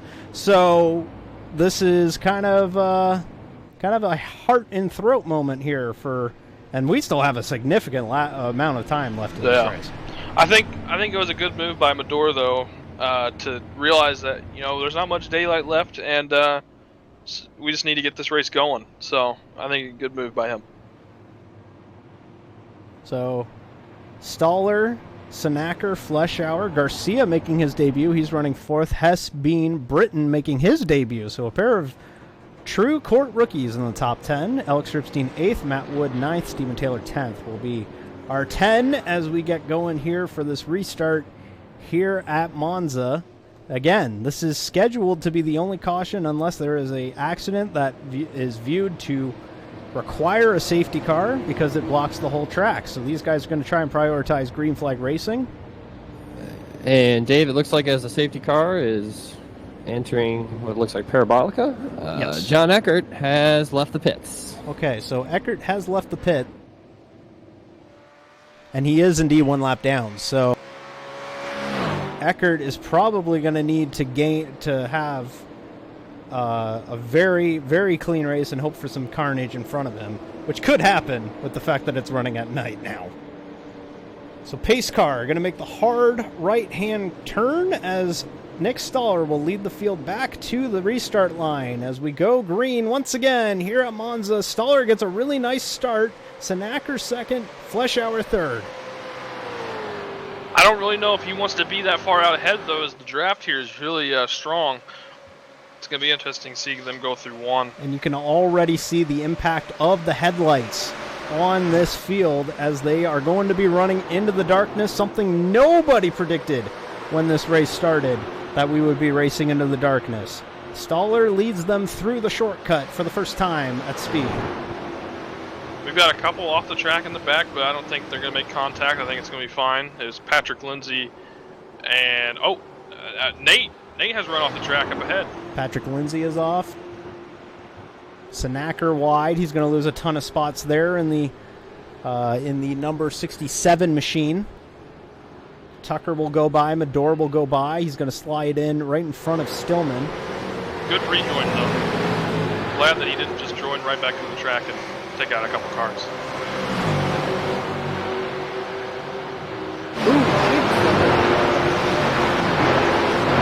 Oh, it's Jory. Oh! A couple of cars involved. Yep. Espinoza hits Jory Fleshauer coming out of the chicane. Big time hit for Fleshauer. I think Robert Garcia might have been involved in that. So we're watching the replay here. Through and head towards the chicane. And it was just Jory cut it close, and before you know it, the whole field is having to dodge that Coors Light machine, and some of them don't. Yeah, very hard. If there's going to be a wreck in front of you there, it's going to be very hard to miss it. There's just not very many places to go. Battle for the second spot. Andrew Hess to the inside of Aaron Bean. Move Hess. Hess Express. Move him to second. He gets by Bean. And Patrick Britton, in his CORT debut, sits in the 4th spot. Yeah, good run for him. He's just been kind of keeping it clean. He has a little bit of damage on his front end, but it doesn't seem to be hurting him very much. Californian making the big moves here early on in this one as we've hit the 20 lap to go mark. Again, if you're just tuning in, welcome to the CORT in the CORT DriveFirst Supercars series. Oh, Britton hangs on to it, barely catches it. Commentator's curse. Can't even give an introduction or a recap here, as Britton's going to have a mean pack of cars behind him. Here comes Matt Wood behind him. I believe behind Matt Wood is the 49 Ripstein. Oh, I was just about to say something about Matt Wood, and he gets ran off the track. What a shame. Wood wide. He's going to rejoin through the chicane. Probably going to have a slowdown for his pressure. Oh! That looked like the 55 of Tucker, and it definitely was the 55 of Tucker. Man, some crazy accents going on, but there's not going to be a caution. Nope. None of them have blocked the track. None of them have blocked the track. And again, if you're just tuning in, as I was trying to say, if you're just tuning in, welcome to the CORT DriveFirst Supercars. It's Monza. We are in race number 7 of the championship. Nick Stoller leads, Andrew Hess second, Aaron Bean third. A 26-lap race, already had a full course yellow, and we're not expecting, but we are going to run into the darkness here at Monza at a track that is very unforgiving. Tony Jones lining up Steven Taylor for a pass, but he backs out of it there. It's a good battle there for about 6th, 7th, and 8th. Nate Saniker is running around with no rear wing, but he's keeping his own. He's definitely damaged, but surprised he hasn't wrecked more without a rear wing. Head through the double rights now as Johns hangs on to that spot right now. Tries to reel in Taylor, who is trying to run in Kevin Bingle with a really good run. He's recovered well from some damage early on in the heat races. He's up to 5th. No! Chad Holmes just ran off the track and hit the wall. Oh, Chad Man, Holmes. He was coming up through the field, too. Chad Holmes, who was one of the fastest cars in practice, he looks broken there. So Holmes appears to be definitely damaged there. It looks like he ran wide through the second right-hander there. Yeah, and just a simple mistake he made. We got Ripstein going through Ascari. Man, it's just we can't catch a break up here. There's so much going on. That seems to be the trend for these races, Chris, is that you can't keep... a million things are happening at the same time. Oh, man. Patrick Lindsay diving it up far back there for 20th. Racing hard. Do want to note that Nick Stoller, galloping away with a lead right now, 5 seconds, did set a best lap last time around. He broke into the 135.5s and is absolutely caning it through section 1 and 2. He keeps setting purple times on every lap going forward. He's really giving it the grits right now. Ripstein trying to get around Bummersbach. And Bummersbach, remember how we were talking about he was damaged, he blew up and all that? Well, between all of this stuff going on, Bummersbach has moved into the top 10. So great See move. him go through here.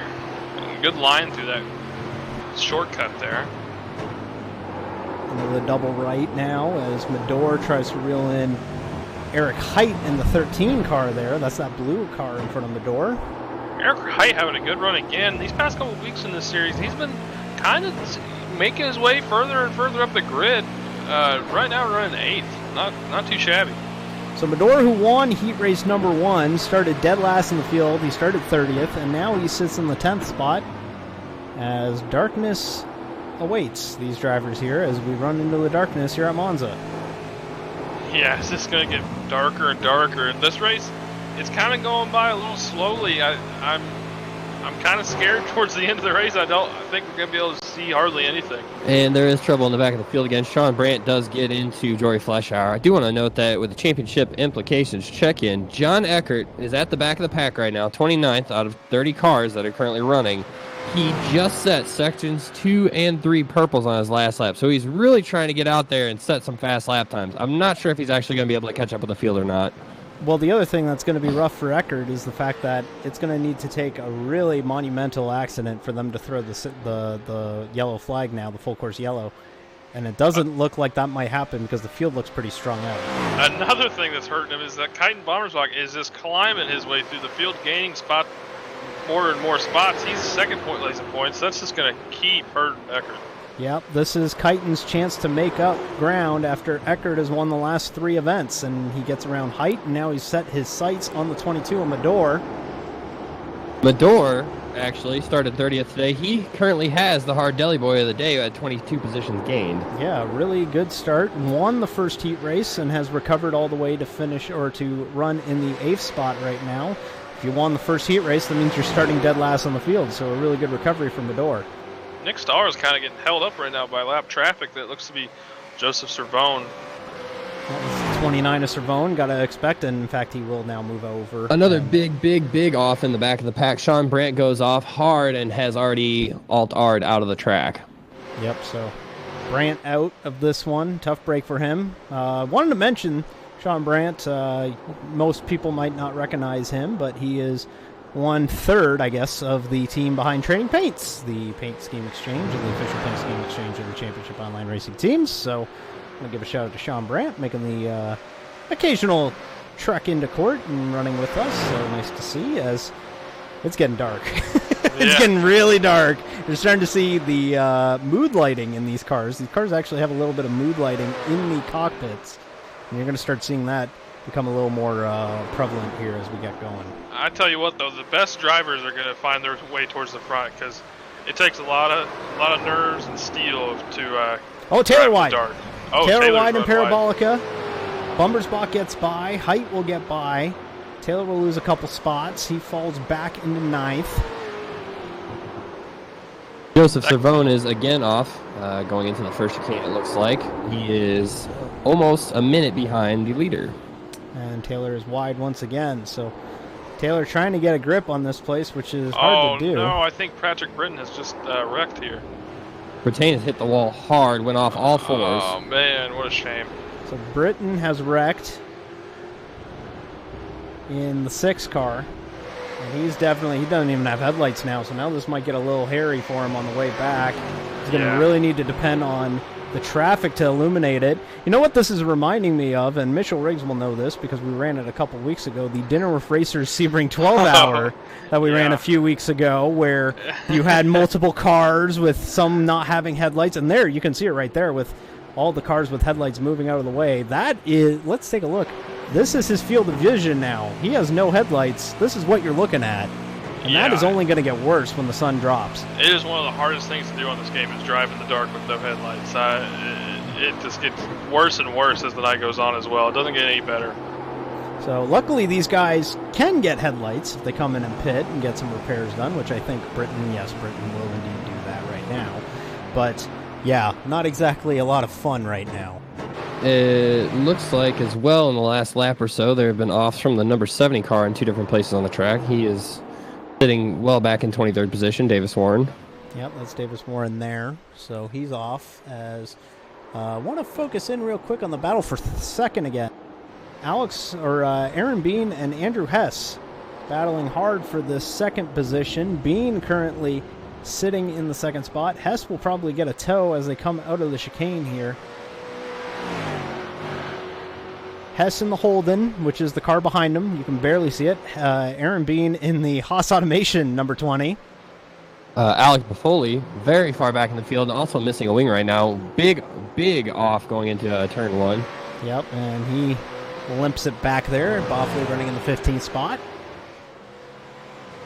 It's hard for even the broadcasters to see the cars. I can just imagine being actually in the race. And Hess will get by Bean for the second position. So move Hess to second, Bean to third. Championship implications check up. It looks like John Eckert has gone off. Oh, man, he has gone off. And he's smoking. Hit the wall relatively hard. That's tire smoke, Dave. Oh, okay, my bad. It's tough to tell. It's very tough to tell. Pardon me. I thought it was. And he's wide again, so just a nightmare of a race for Eckert here. Yeah, it's going to be hard for him to rebound anything here. It's going to be a tough night for him. Bummersbach, if you're wondering, on the other side of the coin, 14 seconds back of the lead. He's now in 6th. He's trying to reel in Tony Johns in the 5th spot. Yeah, he's really had a charmed life coming through the field. He's clawing his way up. Height and Medor were battling there for the 7th spot, I believe there. Medor will get by. Actually, that was for 8th, my mistake. Meanwhile, Nick Stoller is just killing it up front. He is checked out. Nick Stoller just driving his race, and you got to figure Stoller, who's a driver who sometimes will overcommit, sometimes overcommit to driving it as fast as he can and making mistakes. You got to figure Stoller's got to be taking it a little bit easier here with the conditions the way it is. A moment ago, we missed Andrew Hess in 2nd position, getting off into the sand going into turn 1. He rejoined safely and did not lose position, although Aaron Bean is hot on his heels now. Yep, Bean, and don't count out Kevin Bingle. Bingle's starting to factor his way into this battle here. This is the 3rd car in line, the Mustang there. So we're going to keep up this bottom lower 3rd graphic here to keep you informed as to who exactly we're looking at, because I don't think we're going to get headlights all the time for some of these guys, especially with Nick Stoller being out in front by 10 seconds. Speaking of Nick Stoller, he's in the pits right now. Stoller in the lane. So Nick Stoller and Kevin Bingle in the pits. This must be as well as DeMonte Donson. This must be a scheduled pit stop. So Stoller pitting.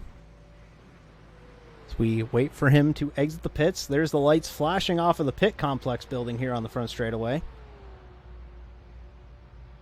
Long fuel stop. This is probably going to be the only stop these guys will have to take. Well, you got to factor in that caution they had. They definitely had a lot of time to save fuel.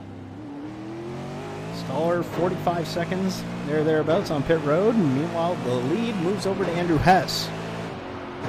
Stoller, Bingle, Dotson, Matthew Wood. Oh, Hess is wide! Hess is wide! The leader is wide! Hess runs wide as now here comes Bean. He's going to have a run heading towards the chicane. And that is exactly where he went off in lap 12, the lap prior, Dave. Man, Hess struggling to get a breaking point. And hey, don't look now. Kaiden Bummersbach is 3rd. And now what 2nd. Dive.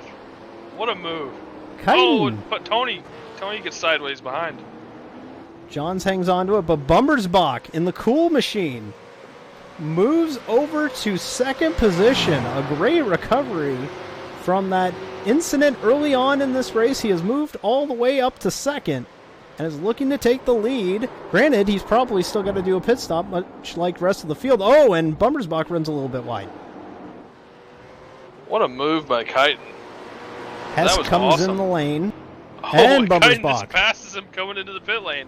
And he made it. He made the speed. Wow. That was an excellent stick from the 37. So a decent amount of cars coming into the lane, about 4 or 5 of them, as these cars will blink. This is the pit lane speed limiter that's causing these headlights to blink here. Bummersbach, Hess, Bean, Lindsay, Medor, Height, Taylor, Ripstein, Glover, all taking pits right now. Something's going on with Andrew Hess. He might be out of fuel. I think he's out of fuel. Oh, and there's some contact on pit road because of it. He was blocking Taylor's pit stall, and Taylor had to get in. Oh boy. Oh, I think Taylor had to tow. Oh, that's unfortunate, because that is really tight on fuel. And now Kaiden Bummersbach will leave the pit lane here. Tony Johns is your current current leader right now here in the 31 car as he flashes the lights to get Johnny Eckert. Wow, can you believe it?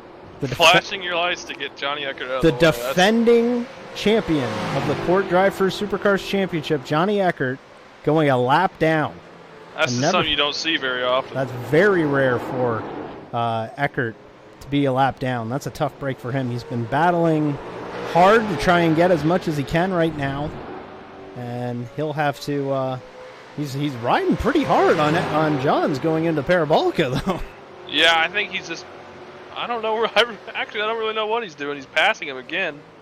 So, I think Tony might be coming in this time anyway. I think it's a case where Johns is probably coming in here. In fact, yes, he's staying to the right here, and Johns will now come into the pit lane. That's probably actually a really good move by Eckert just to not run him over. while he's trying to enter the pits. So now this should cycle through because Boffley will be pitting this time, and Gooden will be staying out. So Dylan Gooden, will be moving to the lead. So Dylan Gooden, who impressed a lot of drivers in his DriveFirst Supercars debut, or season debut, last time out at Gateway, is now in the lead. Dylan's definitely saving though. He's off the throttle already going into the first corner. I don't know if he's going to make it around. Dylan noticeably off the speed, especially going down the backstretch right now. Yeah, so we're going to ride with Gooden, just kind of listen to his throttle trace a little bit here to see.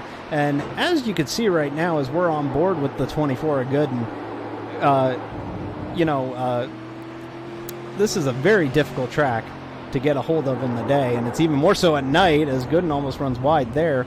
Mitchell, how difficult is it to run a track on iRacing that doesn't quite have the night lighting capabilities that other tracks have? Now, granted, you might be going, well, we have Spa, we have Sebring, we have various other tracks. We have Barcelona's another track that has night lighting in the apexes, but how important are those apex lighting compared to no lighting at all like we have right now? I'm telling you, you go around a track that doesn't have any lighting at all and you come around to one of those apex lights, you're thinking you're lucky stars, because that's probably one of the only points on the track you can actually see. Tony Scott with a big off going into turn one. He hit the tire barriers there, has exited and rejoined the track safely, but it looks like he has damage on the driver's side of the leader car. is coughing. He is out of fuel. Dylan Gooden coughing all the way around Parabolica. Will he get to his pit stall? It's a long way away. Admirable job of saving, but I just don't know if that was worth it with his strategy. I really don't think so either, and he is coming down to a crawl. Yeah, I don't even think he's going to make it to his pit box. He might not even make pit road at this rate. In fact, yeah, actually, he will make pit road, luckily, but Gooden barely making it. Yeah, he's not going to make it to his pit box at all. He's Another gonna big off in turn one. Justin Stillman goes off, hits the tire barrier, rejoins safely, but has damage on the driver's side. No. There goes Stillman as he goes around the right-hander and down the back straightaway. As we head out, and the pit stop cycle has cycled through now. So Stoller now continues to lead. He's got 10 laps to go here. Stoller leads by about 12.5 seconds on Bingle. Bummersbach, what a recovery drive for Kite and Bummersbach. He moves up to third. DeMonte Dotson fourth.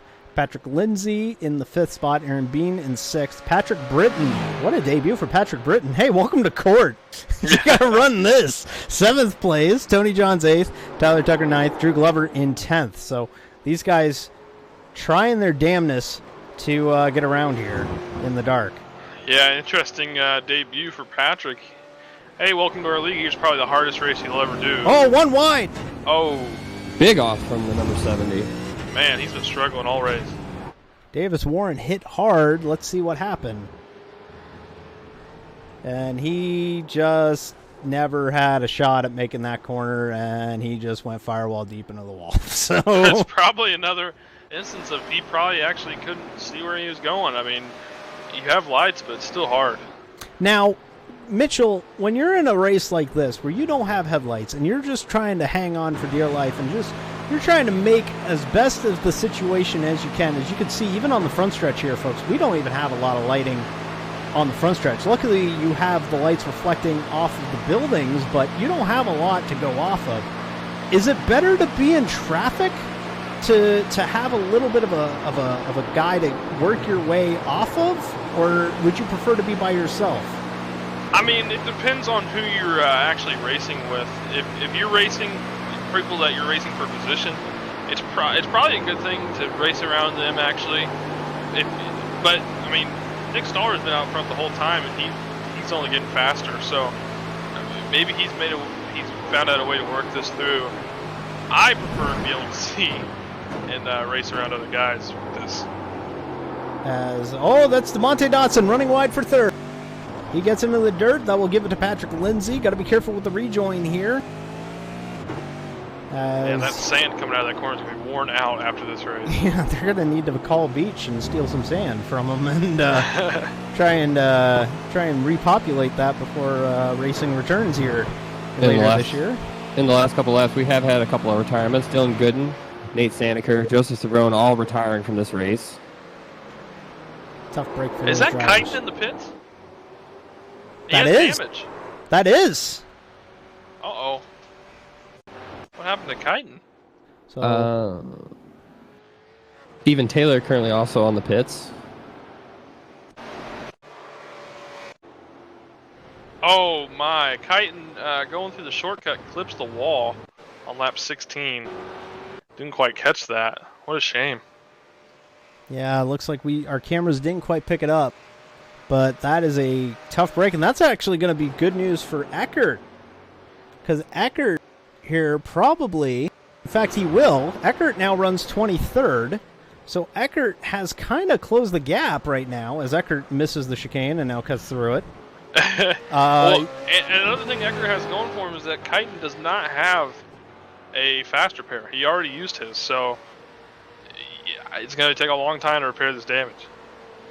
Yeah, and that's a tough break for Bummersbach there. But Eckert here has a chance to gain on Bummersbach here, or pull, like kind of break even essentially with his race compared to Bummersbach. So Eckert will probably, in fact, he will. Eckert will now pass Bummersbach. So anything that Eckert gets past this point is probably a net gain on the night. Yeah, I mean, he's done a pretty decent job of gaining what he can out of tonight. Still a rough night for him, but he's really working hard to get back where he needs to be. Top 5. Stoller leads by 12.5 seconds over Kevin Bingle, and he's coming in again. So it looks like we do have second round of pit stops here. Not quite able to make it to the end. Stoller coming in now from the lead. Bingle stays out. Andrew Hess pit right behind Nick Stoller is currently just one lap down. So if he can get around Stoller, he would be essentially on the lap again. So Stoller comes in. We'll see how his fuel drip is. His first stop was about 45 seconds on pit road. We'll see what it looks like this time. And it's a lot shorter. It's only 9 seconds of fuel. So Stoller only getting the fuel he needs to go to the end. Yeah, Probably... and he did not take tires either, so he obviously thought that he didn't need them. So Stoller out of the lane. He rejoins in 4th. DriveFirst Supercars, live from a very dark Monza Circuit in Italy. David Amboys, Mitchell Riggs, and Chris Burke with you here on the call. As we wrap this thing up, we got 8 laps to go here at Monza. Kevin Bingle leads right now under green flag pit stops here late in the going. Patrick Lindsay second. Patrick Britton in third, the Californian. Nick Stoller, who was the leader, just came in and pitted. Drew Glover is 5th. Eric Height is 6th. Tyler Tucker is 7th. Travis Ellington 8th, Roger Espinoza 9th, Alex Ripstein wraps up the top 10 as this is some uncharted territory for these supercars here. I don't quite remember us running the supercars at a track in full darkness like this in quite some time. I mean, we did Gateway, but that had lights, so this is just total darkness. Yeah, the Gateway event was run under stadium lighting. The Roval was run under stadium lighting, but not quite anything like this. And guys, Julian Medora actually pit for fuel. Took 12 seconds of fuel compared to the 9 from Nick Stoller, and he is exiting and is entering turn 1 right now. Another retirement. Steven Taylor has retired from this event. So a big fuel drop for the Canadian, Julian Medora. He now rejoins out in the 17th spot. Patrick Brittain is entering the pits. Brittain coming in. As we go through these final set of pit stops, Kevin Bingle stays out for another lap. Bingle, the Memphis, Tennessee native. Don't really talk a lot about him, but he's definitely one of those guys who you can't discount on road courses when we go there, or when we go to them on the CORT National side of things, but pretty good in these supercars as well. Yeah, he at the beginning of the season, I didn't really expect him to be up front and run with us, but he's really held his own. He's a nice little driver there. Kevin actually had a very strong outing at Gateway 2 weeks ago.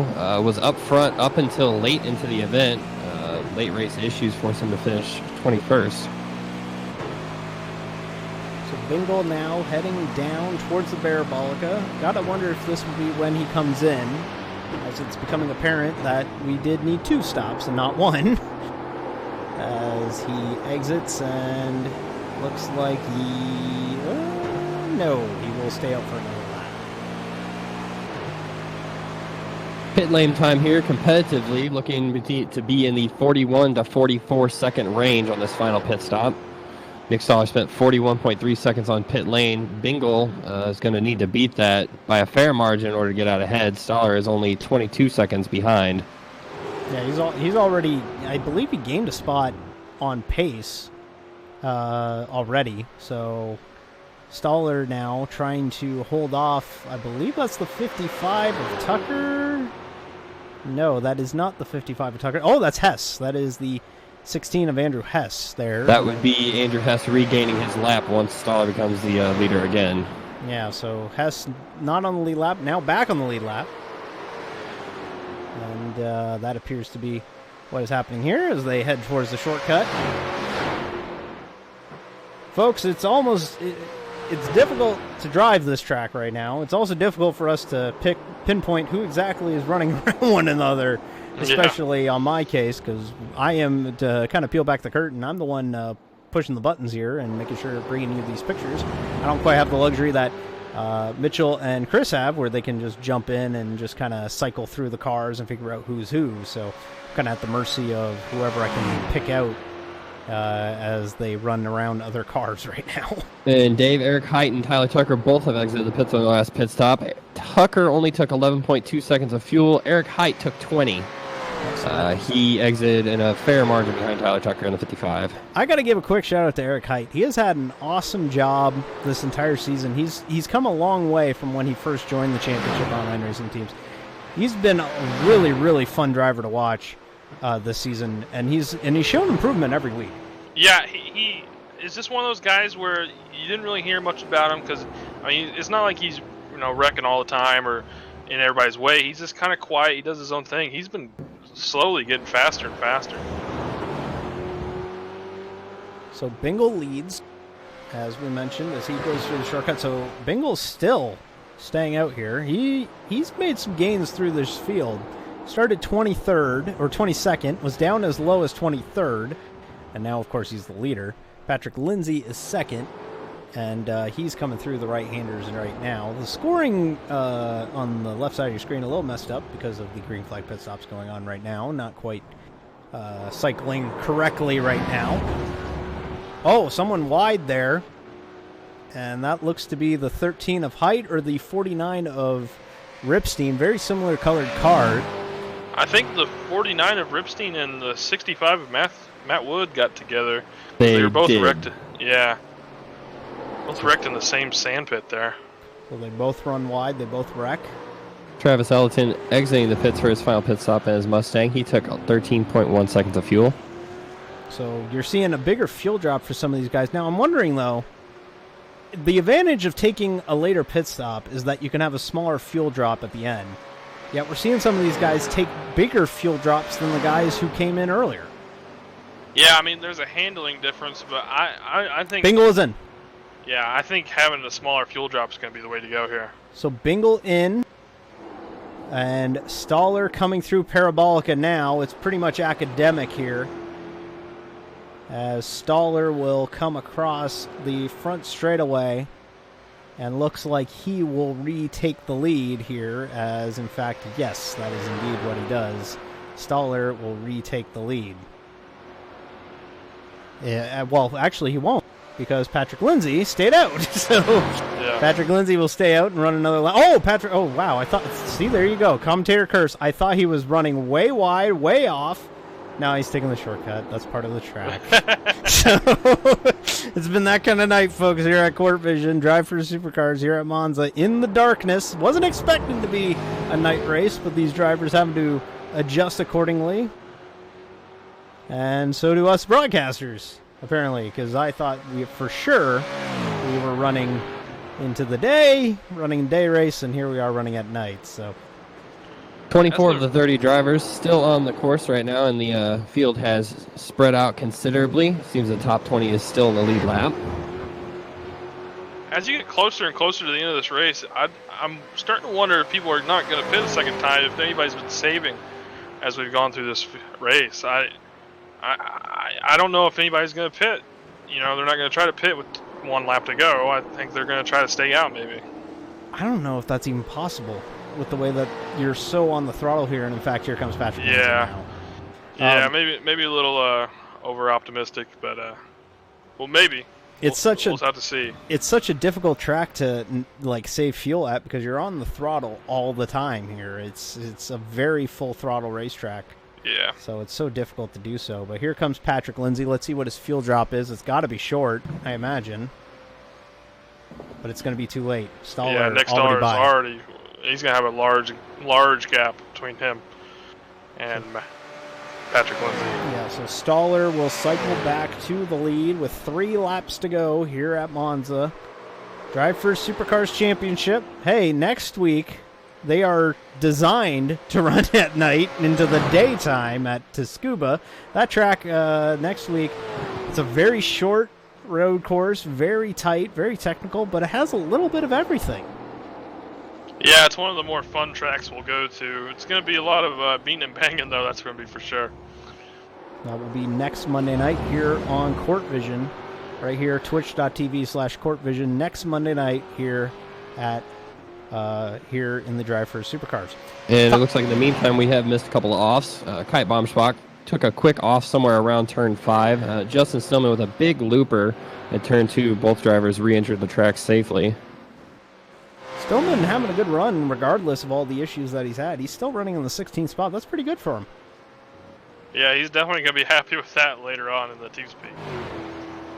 3 laps to go, more like 2.5 to go. Stoller now leads. Oh, looks like Tyler Tucker and Drew Glover got together.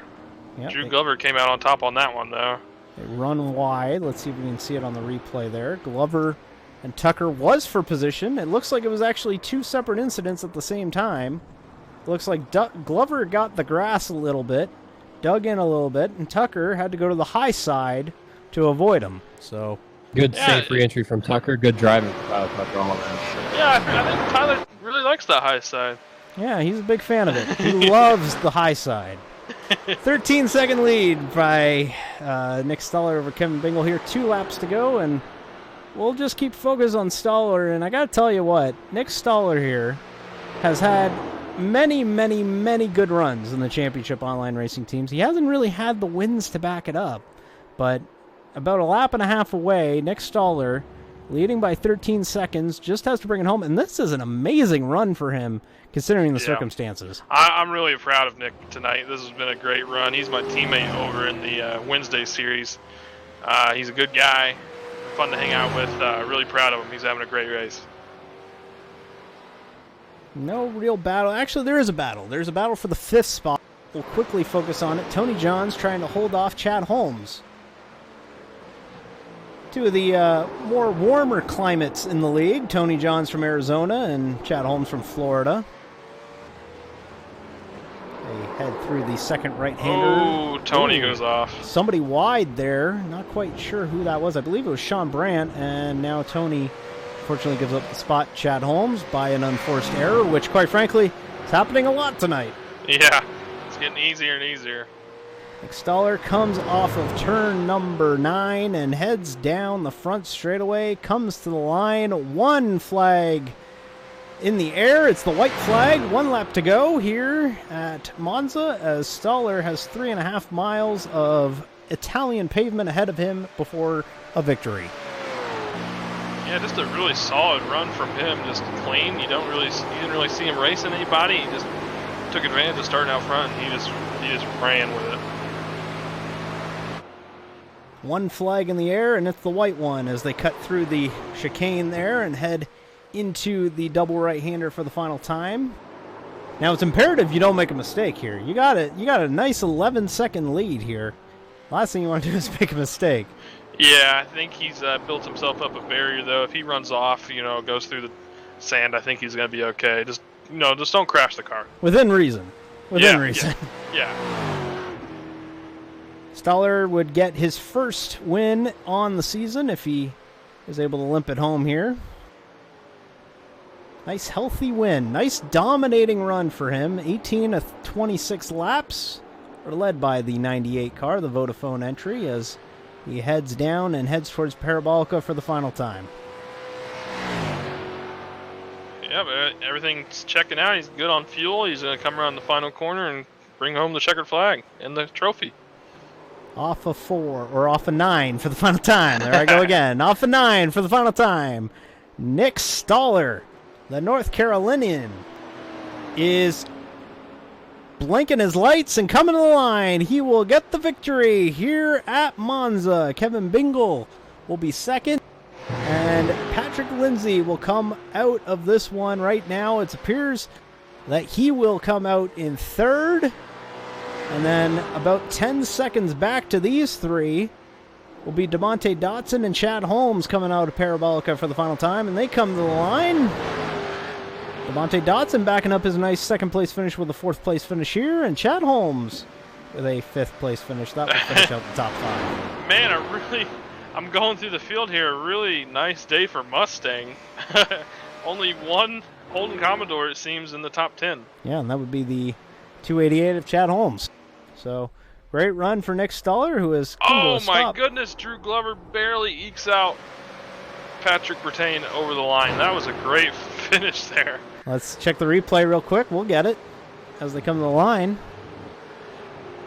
As, yeah, Britton tried to throw the block, but he wasn't going to be able to hold off Drew Glover there. Drew Glover will come out in the 8th spot. So, really exciting top 10 there in this one. A great race all around, actually. That was just really fun to watch. That was crazy. The conditions were crazy, and Nick Stoller will burn him down in the dark. He will get the victory here at the Monza Circuit, as we'll try and get a hold of the top 3 here for interviews here tonight. Why don't you and Chris run down the finishing order of tonight's Monza Festival of Speed?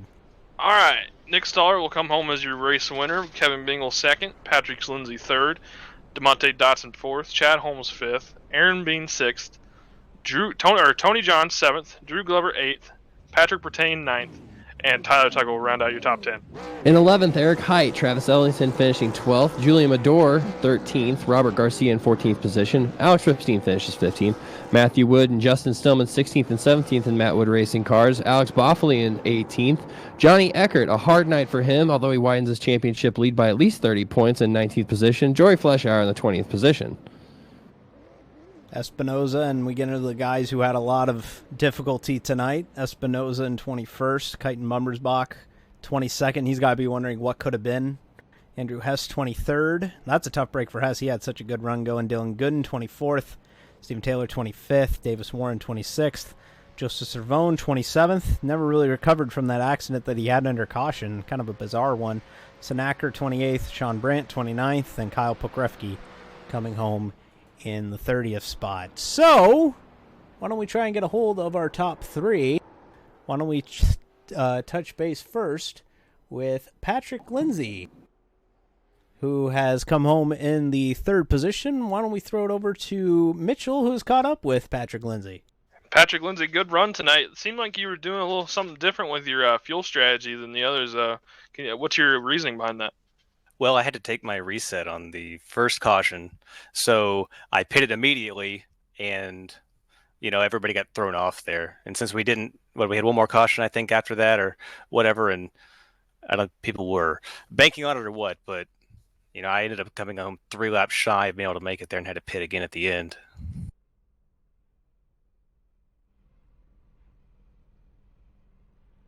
So, yeah, Patrick, you enter this one having kind of an up and down season, but nice podium finish. It's got to be something to really look forward to next week at Tsukuba. Yeah, tonight was an up and down night. I started out in the 20s, made it up to 15th, went back to the 20s, and here I am in 3rd. I'm pleasantly surprised with the podium, and I eagerly await our trip to Japan. And however it is you say that, I always say Tsukuba, but I don't even know if that's correct. I'm trying my best. I think it's Tsukuba. Okay. It'll be fun. It's a bull ring. It's even more of a bull ring than Weimrock is. Yeah, it's going to be pretty crazy. Anybody you want to give a quick shout out to? My teammate Kyten had had some misfortune there, Chad and Travis and Roger, of course, and I think that's everyone, and also everyone who runs the league and sets these races up. Thank you very much. All right, that's Patrick Lindsay, your third place finisher here tonight. And I want to thank him for jumping up here. Why don't we throw it over to Chris Burke, who's caught up with our second place finisher. Kevin Bingle, the night redemption for you after the large hit you had late in the race at Gateway. How do you feel about second position finish tonight? It's one of those things that if you told me I would have finished second, I would have taken it. But, it left some on the table. What changed between tonight and what happened to you 2 weeks ago at Gateway? I can bring a car home tonight, and I couldn't last week or 2 weeks ago. That's a fair answer. What do you think? I got a question for you. What do you think Stoller had that you just didn't have right there? Because it seemed like he was the class of the field all night. He track position pretty much because I think he restarted a little bit ahead of me, and I just had a few more people to dig through. But I'm pretty sure he was constantly 11 to 12 seconds ahead of me, and that's about it. Anybody you want to give a quick shout out to? You got overshot in P4, so I got to give him credit where it's due. Oh, after the podium finish last time out, we mentioned that. Yeah, great run for him. So congratulations to DeMonte with that fourth place finish, and congratulations to you, Kevin Miggle, for your second place finisher tonight. Thank you. It was good points tonight for a series that I'm not running points.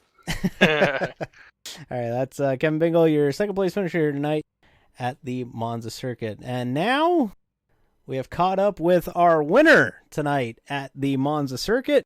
It's Nick Stoller. He's your winner here. A really dominating victory, really professional drive, if I can use a word, tonight. Stoller with the victories. Nick, take us through your night and the unexpected run in the darkness. I kind of lucked out on the grid position. I got caught up in that mess in the heat, so I started third. I think it was Kyle had technical issues, so he didn't start in front of me. So basically gave me the clear lane, and Nick Cervone spun the tires, and once I got free of that, just tried not to screw up until we got the first caution, and then not screw up again, and switching over to complete darkness was just kind of a guess, especially the second chicane. I was, just aiming for somewhere to not crash, and kept getting lucky, and then I last stop, and I almost didn't take enough fuel, and I ended with 0.2 laps left, so kind of cut that a little bit close, but just tried to be clean, and I guess it worked for me. Hey Nick, it's Riggs here. Really proud of the run you had tonight. Really fun watching you. Is this one of your good tracks? Because it seemed like you really had an understanding of where you needed to be on the track here. I've never been terrible here. I don't think by any means I had the fastest car, but I guess I kind of got lucky in some aspects and just was consistent enough to keep gapping people. Fair enough. Good run though. Thanks, sir. And is there anybody you want to give a quick shout out to here as we wrap things up after your big victory here at Monza? I just want to thank Husby Motorsports for sticking with me after a couple not so great years, and hopefully 2020 will start going a little better than it used to be. All right, yeah, I agree. I hope it goes a little bit better for all of us, and especially you in the CORT DriveFirst Supercars Series. Hey, you got something to build on with this victory. So thank you very much, Nick. Appreciate it, and hope we'll let you go ahead and celebrate. Awesome. Thank you, guys. All right, that's Nick Stoller. That is our winner here tonight at the Monza Circuit. A very dark Monza Circuit, as you could tell. We've had to put up the introduction graphic here, the CORT DriveFirst Supercars logo here on the screen, just so we have something to show you, because it is dark here at Monza. Chris, Riggsy, what are your takeaways from tonight's event? You can go first, Mitchell. Okay. I just, I really was, had a great time watching what we saw here tonight.